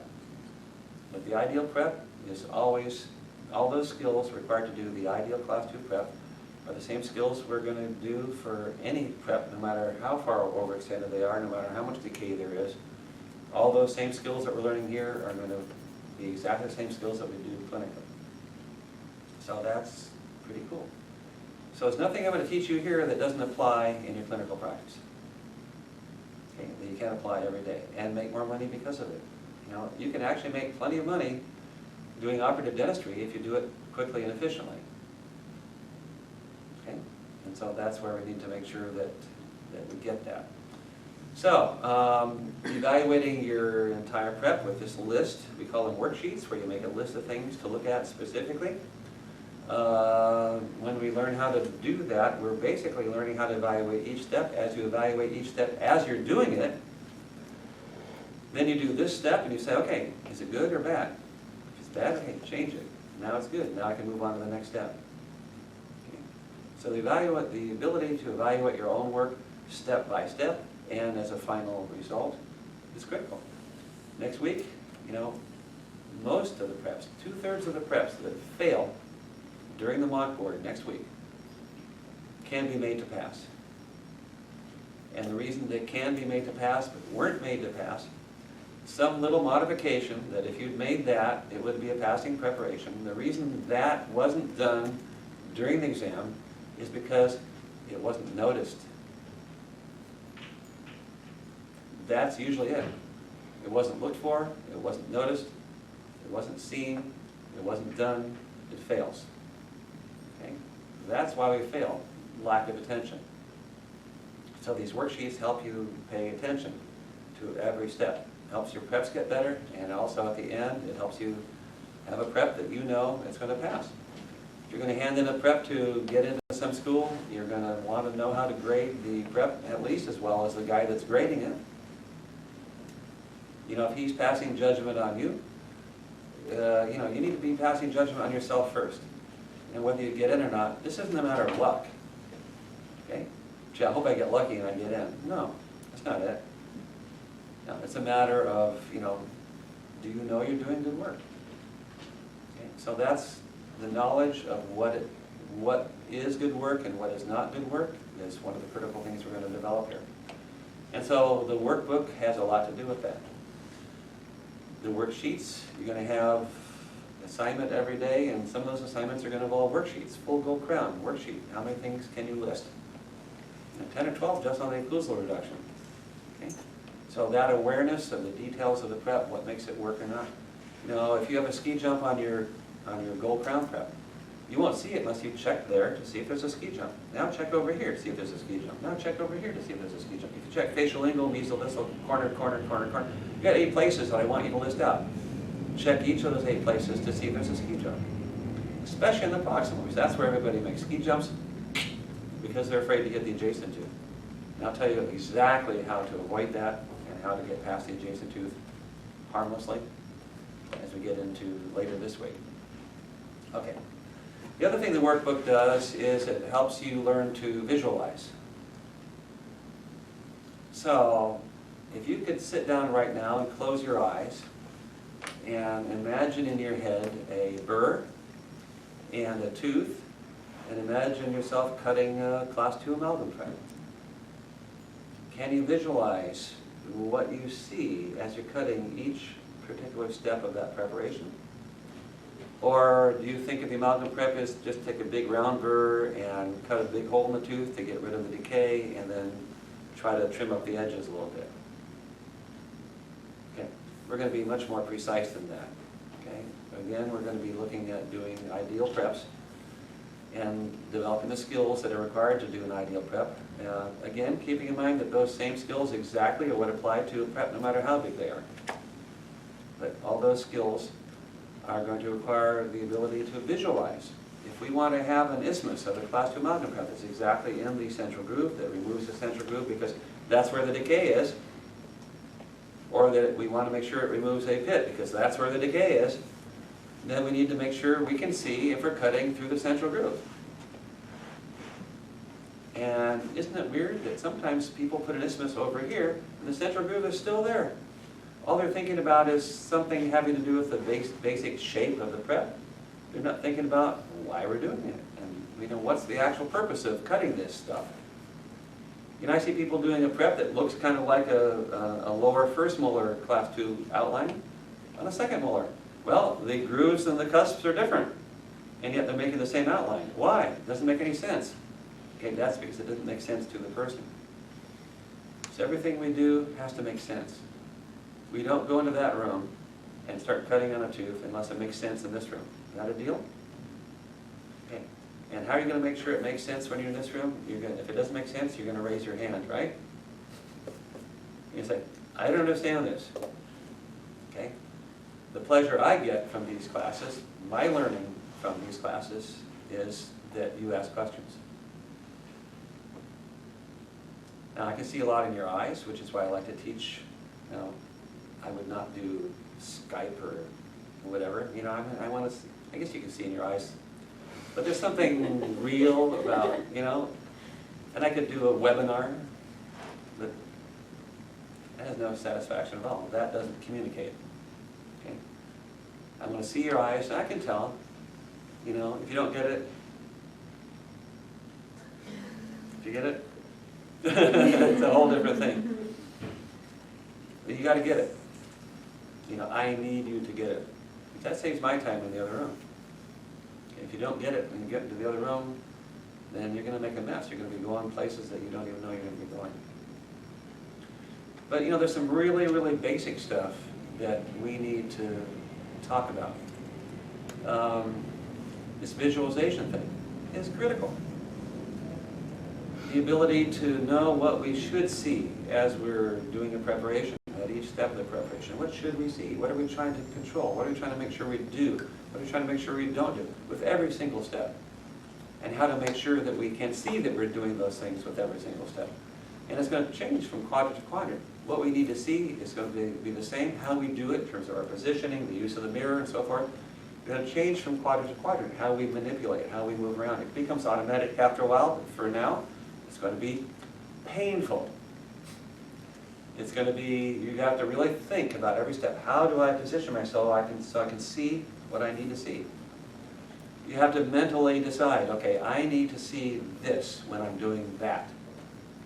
And if I don't see this when I'm doing that, I'm going to get that. Then we got a problem. So how do we come to visualize clearly what we're trying to do? Well, of course, if we're cutting through a central groove, we have to see if we're cutting through the central groove. Here's a really amazing one. This one is mind-boggling.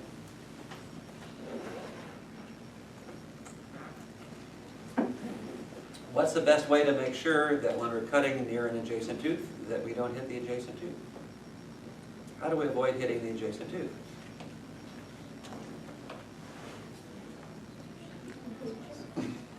Matrix action. Good vision. Okay, so some of you go in the direction of protecting the adjacent tooth. Okay, that has its problems. There's only one way, ultimately, to make sure that we're not hitting the adjacent tooth, and that is to see if we're hitting the adjacent tooth. Doesn't that sound obvious? Is that obvious? If we cannot see how close the burr is to the adjacent tooth, probably we're going to hit the adjacent tooth. Now, don't even think about putting a matrix band in there or stuff like that. You'll probably just cut right through the matrix band, but in any event, if you can see how close you are to the adjacent tooth, you're safe. And we will be, every prep that we do, we will be at some point working with the burr right up against the adjacent tooth, like within 1/10 of a millimeter. So don't try to save a lot of tooth structure because, when you remove it later, you're going to be working right up against the adjacent tooth. So how do we make sure we can see if we're hitting the adjacent tooth? Well, we don't look this way. Can you imagine? If this is the adjacent tooth and here's the burr. You know, you can see one side of the burr, right? You only get to see one side of the burr. Well, you better choose which side you want to see. The other side might be involved in some nefarious activity. Okay, and it certainly is here. So you look this way. Okay, we got it. Now, facial-lingually, we have to decide how to make sure that we're going facial-lingually appropriately. But while we're doing it, we have to make sure we're not hitting the adjacent tooth. And yet, we want to work as close as possible to it. When we start talking about amalgams, I'm going to say, look, we want to get our burr as close as possible to the facial-lingual margins. So when we cut in from those margins, well, first of all, that we know that they're going to have good clearance when we finish them up with the end of at the end of the prep. We know we're going to have a good clearance, and we're going to cut inward so we can see. If we get right next to the adjacent tooth, when we find that margin, cut inward, we can see a longer plane, and we can evaluate more accurately the angle relative to the surface, so we know we've got a good exit angle. But if we're working way over here, trying to save all this tooth structure because we're so panicked about hitting the adjacent tooth, then number one, we're never going to learn how to work next to the adjacent tooth without hitting it. There's other preps we're going to be doing where we can't save any tooth structure. So we just have to learn how close we are to the adjacent tooth by looking in the right direction, period. If you want to see how close you are to the adjacent tooth, you have to be looking so you can see the distance between the burr and the adjacent tooth, period. That's all there is to it. Whether you're using the mirror or not depends on what quadrant you're working in. Okay? How do you know that a burr is vertical? Is this pen vertical? See, I've already got you doubting yourself, don't you? You know, an hour ago you said, sure, it's vertical. Absolutely. Okay. That's the problem. Because when you're doing dentistry, when you have a burr in a prep, if it's not vertical, you're in big trouble. And most people do not hold the burr vertical. Now, certain parts of certain preps we deliberately lean the burr and so forth, but when we're in a box on a class 2, we're always going to want to keep the burr vertical. We don't really want to undercut the facial lingual walls that much. Totally unnecessary, cutting away a lot of extra tooth structure we don't need to. So basically we're going to try to just keep the burr vertical. But how do we know it's vertical? I mean, I can see, here's the adjacent tooth, here's the axial. I can see it's vertical this way, right? What about this way? You can't see that, can you? Okay? You can't see that angle away from you. And everybody, it is human nature to lean the burr away from your face. Everybody does it. Okay, what you have to learn is to know if you are by checking from this direction, probably in the mirror, and say, whoa, wait a minute, I'm leaning away from myself. If I'm cutting like this, or if I'm about to cut, and I'm leaning the burr this way, I look in the mirror and say, oh, that's better. I can look this way, see this angle, look in the mirror from another direction and see the other angle. Now I know it's vertical. So the only way you can tell if something is vertical is to check in two directions, check in two planes. Very simple answer. That question's going to come up in your workbooks. After another 5 or 6 days, I'm going to have a question. How do you know that your burr is vertical? And the answer is check in two planes. And even though I go over this with everybody on the first day, most of you are not going to get that question answered right for some reason. So, keeping the burr vertical, really important. For the class 2s, as we're going to discover today, the biggest problem is leading the burr into the adjacent tooth. And that's because you're trying to look vertically down the axis, and you cannot see how close the burr is to the adjacent tooth, instead of looking this way where you can see how close you are to the adjacent tooth. So I'll show you how to do it right, where you're looking parallel to the contact, so you see how close you are to the adjacent tooth. But we also, the rest of the problems are caused by somebody leaning the burr facially and having a nice occlusal outline and then going gingivally and ruining the occlusal outline because they're leaning the burr out like this, undercutting the lingual or the facial, and then they're over-tapering the other one. Okay? So just knowing how to keep the burr vertical is critical. You know, that sets you apart from the other guy. So you just have to learn how to look in two planes. So that mirror is going to be very helpful to you. Even on the lower arch, you need to use the mirror a lot of times. Sometimes I'll work on the lower arch and I'll be looking in the box like this and I'll check around the corner like that. But you have to be careful that if you move too much when you're checking that other angle, you might change it while you're checking it. So you got it leaning like this, and you check it like that, and you come back this way, and you check it like this, and oh, it's good. And then you ruin everything. So I don't know if that has anything to do with Heisenberg uncertainty principle or not, but anyway, the more carefully you check something, the more likely it is to change. Okay. So in any event, make sure the burr is vertical. Look to see how close you are to the adjacent tooth. If you just always do that, no matter how you figure out to do that, the chair position, the use of the mirror, whatever, but if you check those two things, then your preps are going to be way better right from the beginning. But over the next couple of days, we're going to work 3 days on class 2s. And over that period of time, I'm going to be telling a lot of you over and over and over again, you know, if you're trying to look down the axis of the tooth in the mirror, let's talk about the upper teeth right now, you're trying to look down the axis of the tooth in the mirror while you're doing the prep, you can't do that. Can't be done. And you'll hear me say that. What you're trying to do is not possible. Now, you've tried it 8 times. Are you convinced? You haven't figured out how to do it. I can't do it. Nobody can do it. You always hit the adjacent tooth. You always undermine the marginal, the axial wall. You always undermine the marginal ridge. You always have your floor tipping deeper toward the pulp floor, tipping deeper toward the box. Your gingival floor is angled this way. All of that happens because the burr is always leaning in the wrong direction. And the reason you're unaware of it is because you're always trying to look down the axis. If you were to look this direction, you'd see, and then check this way to make sure the burr is vertical, and all of a sudden your preps are much better. Okay? Some people just keep trying. You can't quite get that if you try to look down the axis when you're doing class 2, it's going to be a miserable result. And they keep trying the same way, because then they expect at some point to have a different result. But if you can't see how close your burr is to the adjacent tooth, then you're always going to get the same result. You cannot control the damage to the adjacent tooth if you don't know if you're damaging or not. You can't control where the isthmus is unless you know where it is relative to the central groove. You can't see where the central groove is, and your isthmus could end up anywhere. Okay, so these are some important basic truths and lessons that we have to work on. Here's something that's really simple. Different clipboard. Some of my clipboards have 2 dots on them. Here's a dot here, and here's a dot over here. 2 dots, right?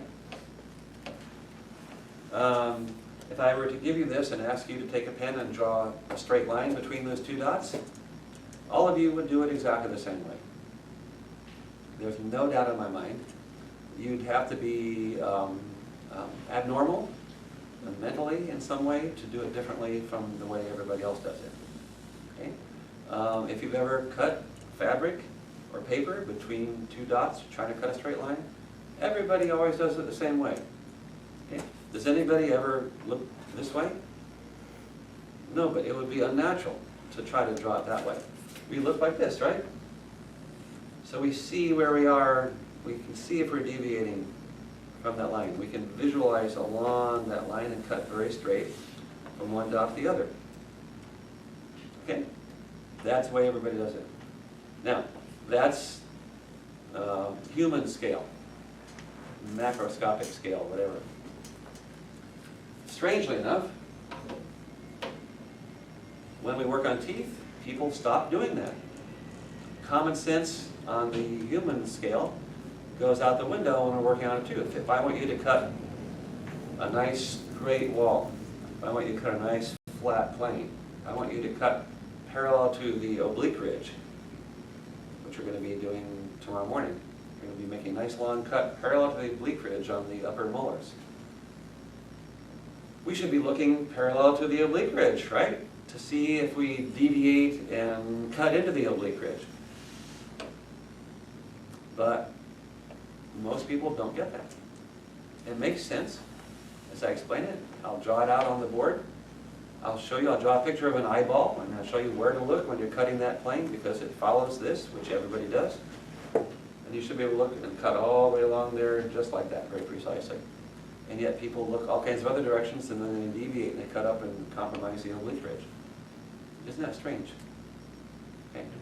So, truths that I've discovered about human nature and how it relates to the microscopic world where we live. Okay. The macroscopic and the microscopic worlds, there's a disconnect between them. I don't know how that happens, but it's a fact, and we need to live with that fact by recognizing it and then changing the way we do things. Okay? You can apply the same principles that you would naturally do on the human scale to what we do on the microscopic scale. Okay, so we're going to develop a few things. So the visualization is going to be a key thing. I actually have exercises in the workbook to test your ability to visualize things in 3 dimensions. How about that? Doesn't that sound like fun? Now, if you can't get those exercises, if they don't make sense, then keep working on them. Get them very systematically. Read what it says, and then take it one little part at a time, and then all of a sudden it starts to make sense, and then all of a sudden you go, okay, now I get it. Then you've actually learned something about 3-dimensional visualization. So these things are designed to test your native abilities, but they're also designed to help you improve your abilities for visualization. Because it's all about visualization. Like I said, you should be able to do, within the next couple of days, you should be able to do a Class 2 preparation in your head with your eyes closed, step by step, and at every point you can see exactly, you can visualize seeing exactly what you need to see. Whether it's direct vision or in the mirror, we can take that into account. But you need to see certain things when you do this prep. If you're doing an upper premolar Class 2 amalgam prep and you're removing the mesial pit, let's say it's a DO, you're removing the mesial pit, you need to visualize yourself leaning the burr toward the marginal ridge so that you don't undercut it and undermine it and weaken it. You need to lean, you need to know that you need to visualize yourself looking parallel to the marginal ridge so that you know that the burr is leaning at the appropriate angle. Okay. If you can visualize yourself doing that and why, then you'll probably never be tempted to look down the axis when you're doing it, and then we'll guarantee that you undermine that marginal ridge. Okay, visualization, incredibly important.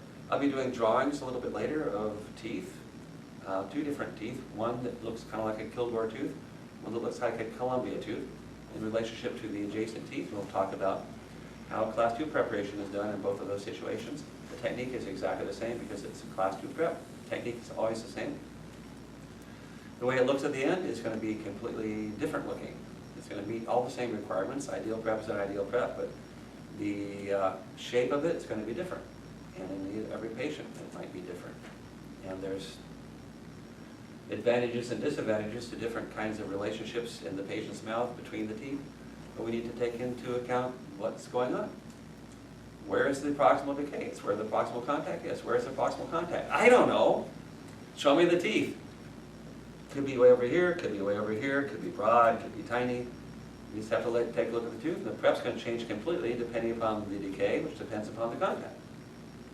So we have to talk about that. Anyway, I'll be drawing pictures of the occlusal surface, I'll be drawing what it looks like from the lingual, I'll be drawing what it looks like from the proximal. 3 different views of the same thing. And you have to assemble those views together in your head to make a 3-dimensional picture. So that you can sort of scan around and visualize it in 3 dimensions. Some people are naturally good at that.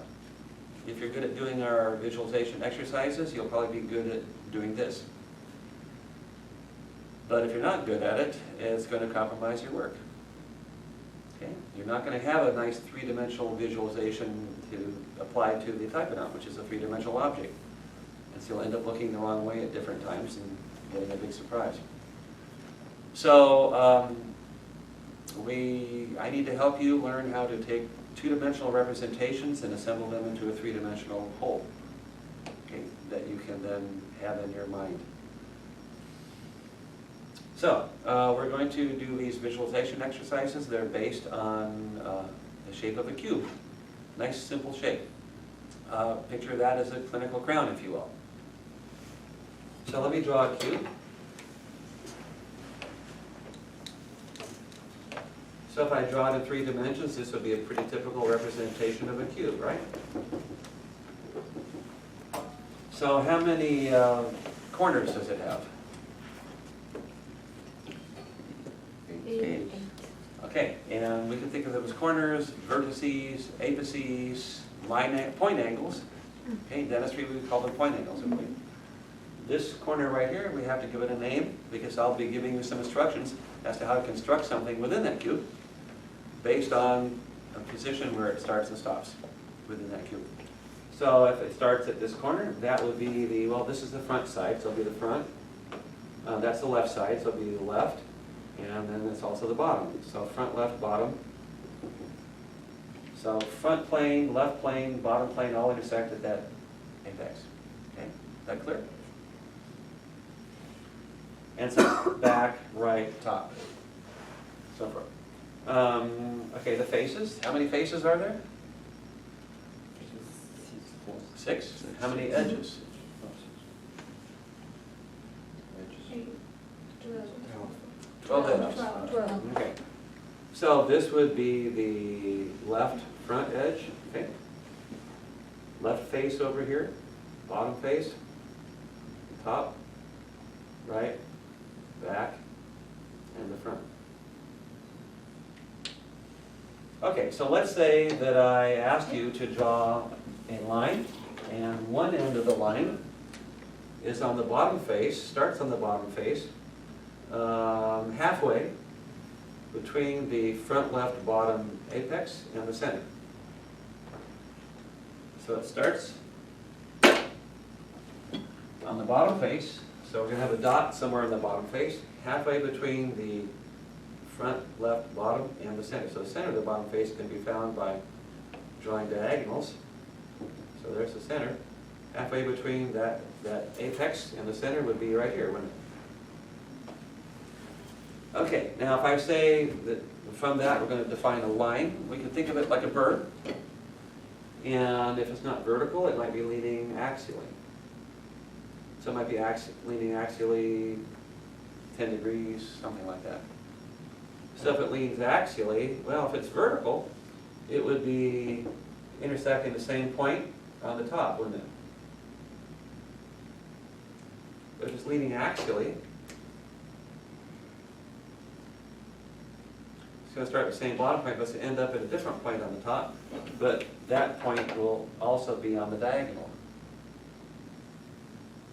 How are we doing so far? Started making sense? Okay, so what is this? We've got two lines here. What do they look like when we're looking in different directions? So let's say we look just from the front. If I'm looking straight from the front, what does the cube look like? A square, because the front and back line up. Okay, so I'm looking from the front, then this point is going to be somewhere around in here, and that line would be appearing vertical, and the other line, of course, would be leaning a little bit toward the right. So, what does the box look like if I'm looking from the right side? Square.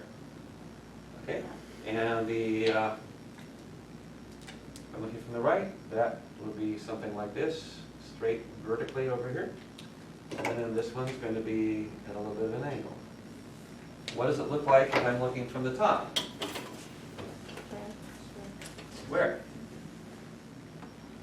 And this will be the front, this will be the back, left and right. And so what is the vertical line going to look like? So here's the point where this is the bottom or the top, are both right here. I'm looking vertically downward, I'm looking down that line, it's a dot. And how about the other one that's leading axially? Another dot. There'll be another dot here, but between them I'll see the entire line, won't I? Okay? Doesn't that look like fun? So some of you are going to be naturally good at that, some of you are not. That's the way it works. And those of you who are naturally good at it are probably going to start out doing better preps. That's the way it works too. Those of you who struggle with it, you will learn how to do better preps as we go along. As you learn how to work on these exercises, as you learn how to take them more systematically, then you're going to start doing your preps more systematically. You're going to start to visualize things a little bit better step by step as you go. And so that's where we're going. This is not just an exercise to test you, it's to help you improve in a very structured way and learn something that's going to benefit you tremendously as you start to get into doing your preps, as you expect to improve the quality of your preps, precision of your work, the direction that you're looking, the knowledge of what you have to see, and then ultimately the use of the mirror, chair position, patient position, and so forth. All that's all wrapped up into one thing. So we're going to break it up to make it a little bit easier for you. Okay? All right, so our days here are spent starting out with me talking. And I won't normally be talking this long, but I will be talking quite a bit, and I'll normally talk about specific details of the preps. I need lots of questions, and I'll make sure that you get as clear a picture as possible before we go into the other room. We go into the other room, I'll do a demonstration on the big screen, and then we'll work together. As we're working together, you'll see as I'm working on your prep, and I will be making changes and modifications, I'll do what you should be doing. If your prep, if you get stuck, if you get to a certain point where you're having trouble, the thing to do is go back to an earlier step and to make sure that was done better. And then as you get that done better, then every step after that becomes easier, and then all of a sudden you just blow through where you were, and you're not stuck anymore. Okay? So as we go work on the preps together, you'll see what I'm seeing.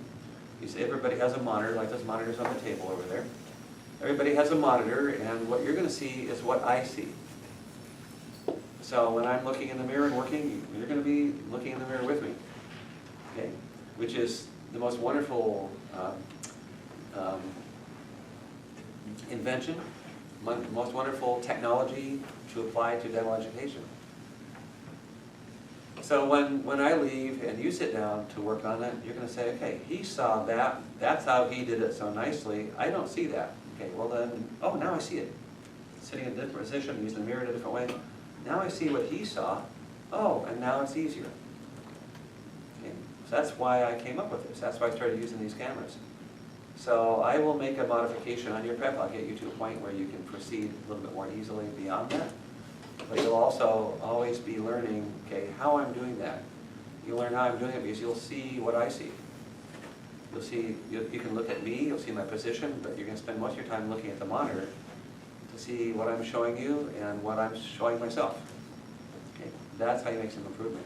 Now, we might work on a bunch of preps and come back in here, talk about another thing, and then go back in there. Might be another demo or not, and then you work on some other stuff. And so we go back and forth as we need to. We're either in here just once for the day or twice during the day, and then 1 or 2 periods of work together. There's homework every day. There's homework in the workbook. So it says day 1, day 2, day 3. So make sure you check that and then work on that. I grade the workbooks. I grade them during the course, and I do the final grading on the day that you're taking the mock board, which is a week from this Wednesday. So I'll do the final grading then. So part of your evaluation is based on how you're doing the workbooks. Okay, so it's worth spending some time here. Now, for the most part, I want you working alone. But if you get stuck on something, if you just can't visualize something, you can have somebody who helps you that's better at visualizing, for example, than you are, and have them help you understand it. When you understand it, write down the way you understand it, and we're fine. But you've got to understand it. Okay? So every once in a while I see, like in a class of 10 people, for example, I might see 5 people where they all have done exactly the same thing, and it's something that's so unusual that nobody's ever done it like that before. So one person got this crazy idea that it should be done like this, and everybody else just copied it, having no idea whether it was right or not. Okay? That doesn't serve anybody's purpose. Okay? And I usually call people and I say, hey, I've never seen anybody do that before, or that, or that, or that, or that. Okay, so, yeah, let's, the whole point of this is not just to get it done, but to get it done in a way that makes sense to you. That's basically your individual private understanding. It's the only thing that ever matters. Okay. So whether you don't finish the workbook or not, if you're diligently working at it and making improvement, I'm good with that. As long as what I see in your workbook is something that you really get. Okay? So that's one thing, is doing those workbooks, and the other thing is the homework assignments that are practical assignments. Like I'm going to give you, I always give 5DO for the first night's homework. So your homework is to do 5DO. Your homework is to show me 5DO amalgam prep tomorrow morning. Okay. Now, what I want to make extra clear is that doesn't mean do 5DO and show me. No, you haven't even started the homework yet. Okay? If you do one 5DO and you show me, then that's not the homework. Here's the homework.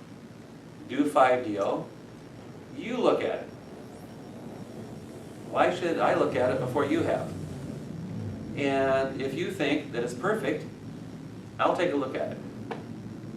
If you think it's perfect, if you've really worked, if you've looked at my list of 34 things to check for a Class 2 amalgam prep, and you understand those things, which I'll be explaining to you after we take a little break, if you check all 34 of those things and you think you're great, then I want to see that. But typically, 99.99999% of the time, you're going to look at it and you know there's big mistakes. And now some of them can be fixed. Fix them. Modify them. If you do the prep and then you should be looking at every step as you do it, but if you finish it and then you look at it and say, oh, I didn't see that, I missed that. You have undermined enamel, get rid of it. If you have an acute exit angle, you make it 90 degrees. Even if you have to overextend, we have to get rid of undermined enamel. We can't have undermined enamel on a prep that we hand in. So get used to fixing it, even if you have to overextend. And then you look at your prep, there's certain things that can't be fixed, can't be modified satisfactorily. You've overextended way out here, and you can't get that back again. So you do the prep very systematically. You evaluate it very systematically. You take the things that you can fix, you fix them, and the things that you cannot fix, you say, okay, I overextended way over here. How can I do the prep differently where I might not extend that much? So you put another tooth in, do the prep again, and you are deliberately trying to change your technique in some way and to see if you don't overextend that much anymore. And when you get to the point where you've modified your technique and now, oh wow, now I did it and I didn't overextend at all, but I got an acute exit angle or obtuse angle or whatever. There's always errors that you're going to find. I want you finding them and then figuring out how to fix them or how to avoid them next time. So many preps. With each prep, there's these stages: evaluation and decision and strategy and changing your approach, and then looking to see if you've been able to avoid a mistake this time that you made last time. So you need to do this prep, I don't know how many times, 3, 4, 5 times. You have a limited amount of time. We're open pretty late. We open in the morning.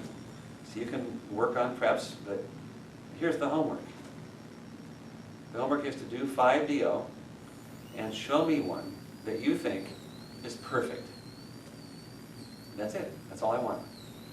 All you have to do is one prep. Now you'll probably do 5 and you won't even be approaching what you think is perfect. Or you get to the point where you do have something that's perfect. And if you think it's perfect, probably it's not. How many perfect Class 2s have I seen in 25 years?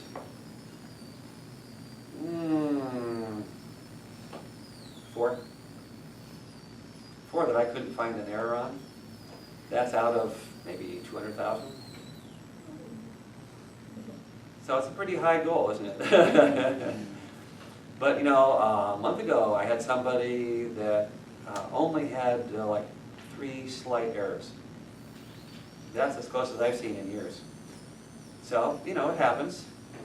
But it doesn't happen accidentally. It doesn't happen by luck. It happens, or by chance. It happens by diligent understanding of every step of it. How we do it and what we're trying to achieve. So anyway, if you hand me a prep tomorrow and you say, I think it's perfect, that's great. Number one, it means that your hand skills are exactly what they should be. If you can create something, if you can cut something that's exactly like you're envisioning in your head, then your hand skills are perfect. That's a major accomplishment. And the other thing that's really good is that, you know, when I look at that prep, what I see exactly is what's in your head. I see what's there, it's stored right in there. And I can change this. Okay? And I will. I'll be changing your visualization as to what a perfect prep should be. That's easy to change. And when I change that, then you can do it. And then you get close to doing a perfect prep. Now, our goal isn't really to do a perfect prep. We're trying to achieve that. We're trying to work our way in that direction. But, you know, it's based on perfect understanding, perfect comprehension, you know, excellent skills, positioning that just really flows. All this is just really, really important stuff that we need to get as we go along. So nobody's going to do a perfect prep in here, but you're going to be improving day by day, and you're going to get to a point where it really makes sense and you get it. And again, working on trying to do an ideal Class 2 preparation is what we always do in dentistry. Again, all those techniques, everything that we're learning here is exactly what you will be doing in the patient's mouth. If it's not an ideal prep, you're going to be using exactly the same techniques that we're learning here.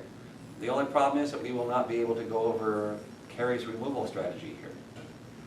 I'd love it if we did. If you were taking the Canadian board, they have teeth that have artificial caries.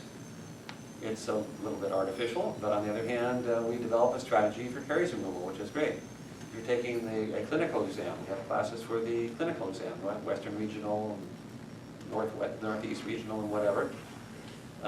That's on patients, so we develop strategies for caries removal, but they're all based on the initial skills of being able to do an ideal prep, clean margins, precise angles, flat walls, and so forth. So that's what we're going to be working towards. All right, so while you're here on a daily basis, we're going to proceed like that. You're going to do written homework, you're going to do practical homework.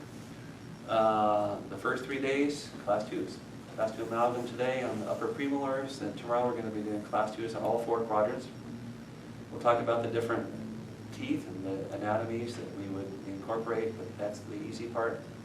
Still, it's the skill of being able to do a precise prep, getting precise clearances, getting precise exit angles, getting the internal form just right, and doing that in all 4 quadrants. Every quadrant's different. The positioning is different. What we have to see is the same, but the positioning and the way that we see that is different. We have to know what it is we have to see in order to adapt to each of the quadrants well enough. So we'll be working on Class 2s for the first 3 days. The third day is going to be Class 2 composite preps, which you'll already know how to do, because as you're doing a Class 2 amalgam prep, one of the steps in the Class 2 amalgam prep is a Class 2 composite prep, and we modify it to make an amalgam prep. If we don't modify it anymore, then we have a composite prep. All we have to do then is put on a gingival bevel, so the techniques are identical. Then, so Tuesday and Wednesday, it starts to get a little bit easier. And Wednesday will be all 4 quadrants. We'll be doing Class 2 composite preps. That'll be the easiest of the days that we have for a while. And then we hit Thursday. Thursday's crown preps. That's everybody's problem. And so we'll work on crown preps Thursday and Friday, and we'll develop a sense for how to get the occlusal reduction so it makes sense, how to do axial reduction, how to do a crown when there's one wall that we don't reduce. Instead of going all the way around, we only reduce 3 of the 4 walls. And so how do we make it work when we don't reduce that? All those principles that we build in there are principles that are critical to understand about gold as a material and how we use it, how we can use it best. And how to do gold aesthetic dentistry, which is pretty cool. As I said earlier on, gold and porcelain, 2 completely different materials. The porcelain may not be appropriate in somebody's mouth. Well, then what are we going to do? We're going to do gold. Okay? There are a lot of dentists out there that just won't do gold. Well, okay, you have the opportunity to do whatever you want. Yeah, you're an independent practitioner. You can decide to do what you want. I'll tend to work with you on the basis of we want to be able to do everything. don't want to limit ourselves. We don't want to limit ourselves for our patients. We want to provide them with the most appropriate thing for them. And some dentists can't do that because they don't know how to do the other thing. And that's sad. So we're going to learn a pretty well-balanced approach. Where you go in the future is going to be up to you. If you go to school on the East Coast, they're probably going to just assume you're going to do a porcelain crown and everything. If you go to school on the West Coast, it's going to be assumed that you do whatever is the most appropriate. Isn't that interesting? I don't know how that history worked out between the two coasts. But the West Coast is basically the bastion of gold restorations. Really incredibly precise, well-done gold restorative work. From California up to Washington State, particularly Washington State, which I'll tell you more about in a couple of days. Okay, so in any event, what we do here is going to be, well, I hate to say this, the way you're going to be learning here is it's the only time you're ever again going to have this kind of a learning opportunity. I hear back from students that went to dental schools all the time. And it's always, gee, I learned more here in 2 weeks than I've learned at the dental school the whole time. Now, that's really not true. You have a chance to work on patients in dental school. That's why you're going to dental school, is to work on patients. And so the clinical expertise, the clinical experience is what you're paying for when you go to dental school. But nobody's going to teach you. Nobody's going to work with you on trying to figure out, okay, if I want to cut nice, clean, precise dentistry, I want to do nice, clean, precise preps, how do I do that? Okay, how do I figure that out? Most people are just not really able to figure it out on their own. But, with some hints from me, some working together, we'll figure it out together, and then you're gonna get that better than most people do. But the clinical experience, that's what you're paying for. Okay? You're paying for one thing, you're paying for two things when you go to dental school. You're paying for a piece of paper. Okay? Paying $300,000 or $400,000 to get a piece of paper in your hand. And you can show that to somebody else, and then if you pass the clinical exam, you can get a license. But you're really paying, when you go to dental school, you're really paying for one thing and one thing only. You're paying for an opportunity. That's all. Whatever school you go to, you have the opportunity to learn dentistry. If you do the minimum that they give you and you work with somebody that sells their signature cheap, you will not learn dentistry. You can graduate dental school, and most people do, not being able to practice dentistry. That's the sad truth. It wasn't like that 30, 40 years ago, but that's the way it is now. So, but it's a golden opportunity. More than half of the students that are there are going to assume that they can just go through and do the minimum. That leaves more room for you to flourish, to excel, and to learn what you need to. So you have the opportunity to get lots of patients. You have lots of chair time. You have the opportunity to choose challenging patients, to push your limits as far as you possibly can. That's where I want to get your thinking before you leave here. Okay? Because that's the only way you're going to be able to graduate dental school and feel competent. Okay? I mean, when I graduated dental school from the school I was at, when we graduated, there was probably 10% went to specialty programs, endo, perio, whatever. And the rest of us virtually all went into private practice immediately. Maybe one or two people went into a GPR or an AEGD, okay, if they weren't quite feeling confident. That was, decades before that, that was the norm. But when I was in school, my school, that was the percentage. Other schools in California, the percentage was the opposite. There'd be, some that went into specialty programs, and of the rest, most of them would go into AEGDs or GPRs to get some more clinical experience before they started practicing. Okay? And that's the norm now. And in fact, New York State, if you want to get a license and practice in New York State, you have to do that. It's a law. Because too many people were finishing dental school and practicing even though they didn't really know what they were doing. So they assume if you take an AGD or GPR 1 more year, they assume that you're going to know what you're doing at the end of that. Yeah, if you get lucky, if you put your effort into it. Anyway, you have the opportunity to learn dentistry at whatever level you want. And I know that you're all going to be wanting to learn at the highest possible level. And you know how I know that? If you're here. So my mandate, my passion, my love is to help you with that every step of the way. And I'm providing you the structure and everything else to do that. I've never had a student that was lazy here. I've never had a student that just kicked back and tried to just slide through. It doesn't work like that. You know, you're here, you're spending 1/100th the amount of money you're going to spend in dental school. 1/100th. Can you imagine that? And you're going to get something that's going to allow you to make fullest advantage of that money that you're spending in dental school. And then you're going to be practicing more quickly, you're going to be practicing more efficiently, and ultimately that means you're going to be paying back your money faster. Paying back those dreaded school loans. And you know, the other thing is you're going to be enjoying dentistry more. I'll just tell you one more little anecdote before I give you a break. I had, for a while I was teaching a course for dentists that were practicing in California that wanted to move to Nevada. And Nevada had a very challenging board exam, which they've now disbanded. They'll take anybody. But back then they were very picky about it. They wanted people to do certain things well, and it was a challenging board exam, even for people who have been practicing dentistry for a long time. For example, you had to do a full set of full dentures on a patient during the exam. Okay? Because there's a lot of people in Nevada that wear full dentures, so you better know how to do it. If you want to practice there, if you don't know how to do full dentures, you've got a problem. So a lot of schools are saying, oh no, we don't teach full, or somebody at the school was saying, oh, we shouldn't be teaching full dentures, hardly anybody does it. Yeah, hardly anybody in Newport Beach. Newport Beach, there's probably not a set of full dentures to be found. Go to Las Vegas and they're all over the place.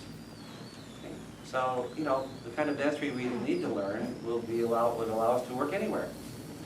Anyway, so there was one guy in particular, I trained, you know, over 100 guys to practice, to take the exam in the Nevada board. There's one guy in particular, he'd been practicing for 25 years. And he was not enjoying his practice. The reason he wanted to go to start a new practice in Vegas is because he thought the change would do him some good. But he didn't know why he wasn't enjoying his practice, which was amazing to me. And so we just started working. We started doing some preps just like we're going to do with you. And so I started him doing some class 2 preps, and I said, okay, well, you know, show me what you do if this were a patient. Show me what you do for them as far as a class 2 is concerned. We work on typodont teeth, we work on extracted natural teeth, and so forth. So anyway, he showed me how he was thinking about doing a class 2 prep, and I looked at it and I said, okay, without being too critical, I looked at it and I said, okay, try it this way. And then I did one for him right then. And he looked at it and he said, oh, that's different. I said, maybe I have forgotten a few things since dental school.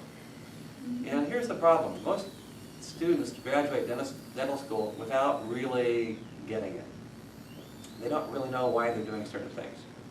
And I don't know how you could be content that way. And a lot of dentists are just not content. He graduated dental school, he didn't really know why he was doing certain things, so when you're in that position and you start practicing, you even forget what you didn't know. And you get to the point where you're doing things and you don't have any landmarks, you don't have any standard. You don't have some principle to look at your prep and say, okay, did I do well, did I not? It became obvious after a while that he didn't know whether he was doing good dentistry or not. That's why he wasn't happy. He didn't know. And he cared. That's really why he wasn't happy. He wasn't happy because he cared, he wanted to do good dentistry, but he didn't know whether he was or wasn't. Now, if you don't care, it's easy. Okay? If you don't care whether you're doing good dentistry or not, then, boy, that's not the suicide person. The suicide person is the one that really cares to do the best work he can for a patient. and he doesn't know whether he is or not. And there's no place to go to find out. Now, this particular course, to help people prepare for an exam, that was a great excuse for people to come in and take this course where they're basically relearning basic dental principles. And he got to the point where he started having a blast. He was loving it because he had basic skills, and it got to the point where he was doing good preps, and he knew he was doing good preps. So he never bothered to take the exam in Nevada. He never moved his practice. He just started enjoying the practice that he already had, and he was having so much fun he started teaching in dental school because he had the confidence in his work enough to want to share that with other people.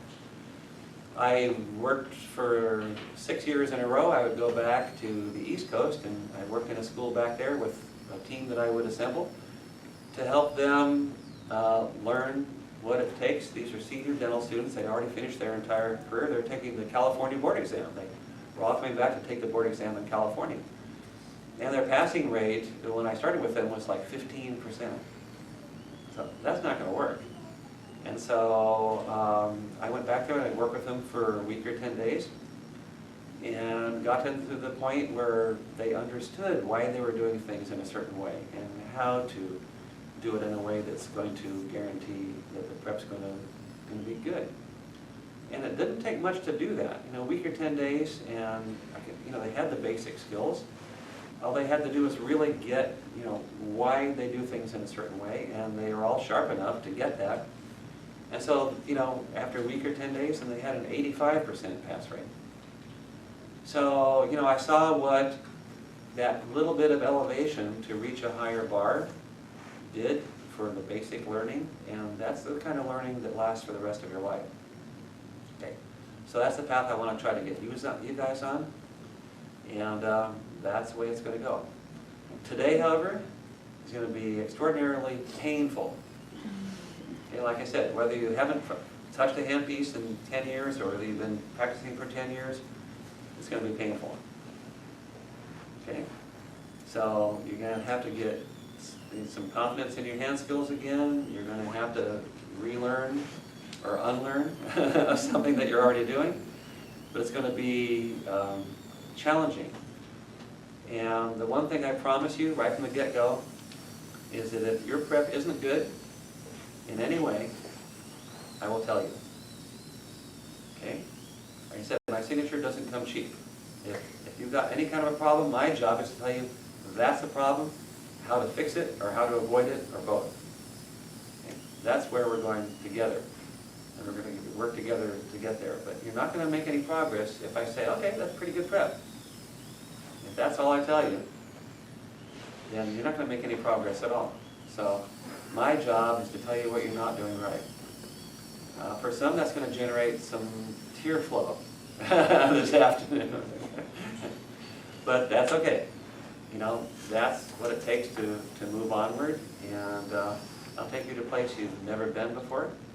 And I'm glad you're here. I'm looking forward to working with you.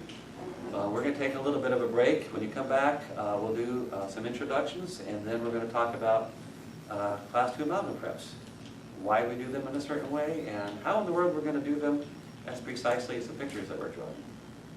Before we do that, any questions at this point? For those of us who cannot take the mock board exam during the course duration, would you be able to evaluate us before that? I'll be evaluating you every moment of the time. Okay. I'll be evaluating you constantly, and then showing you how to improve everything that you've done, how to make it better next time, but how to improve what you've done this time. So it's all part of the same process, but yeah, the mock board is something that you might want to come back and do another time. You'd be welcome to. If you have a group that's not full, and there'll be some times coming up, there'll be some room for a mock board. That's a pretty critical learning experience. The most important thing about it is you learn that it's what you don't see that kills you.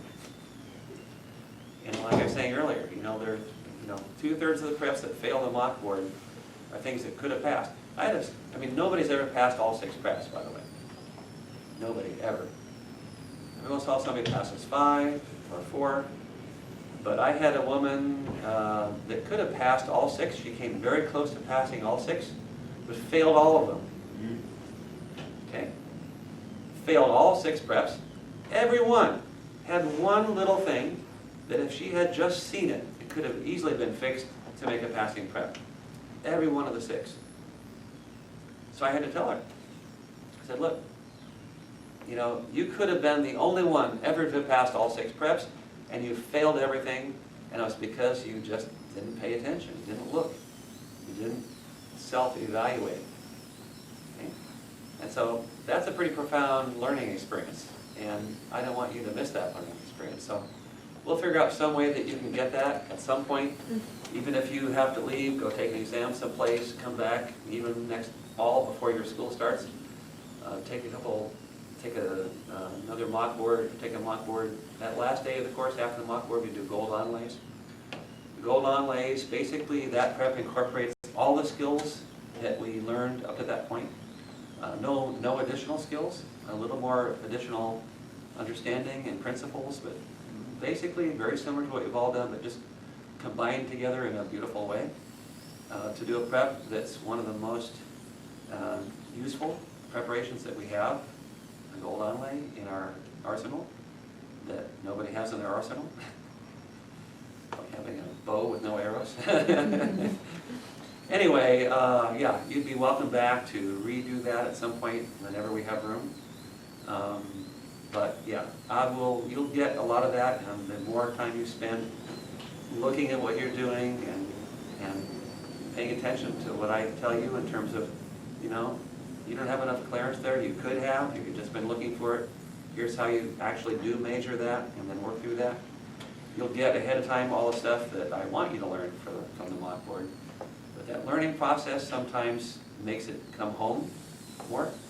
If you get that experience of having actually not seen some errors that you could have fixed, and then you prove it to yourself by fixing them, and now you have a prep that you did during the mock board, but now it would pass, and yesterday it didn't. That's a memory that's never going to go away. So we'll try to get that memory at some point, but you know, you can get to that point before we do the mock board. That's why I teach the way I do. Okay, so we'll do the best we can for you anyway. We'll make it up as best we can. Thank you. Okay, any other questions about anything? Again, the most important thing you need to know is that outside in the waiting room right there is a key. That's the key to the restroom, and it's outside down that way and at the bottom. Okay, we'll meet back here. Oh, by the way, I should just say one more thing. During this break, you need to learn how to use order forms.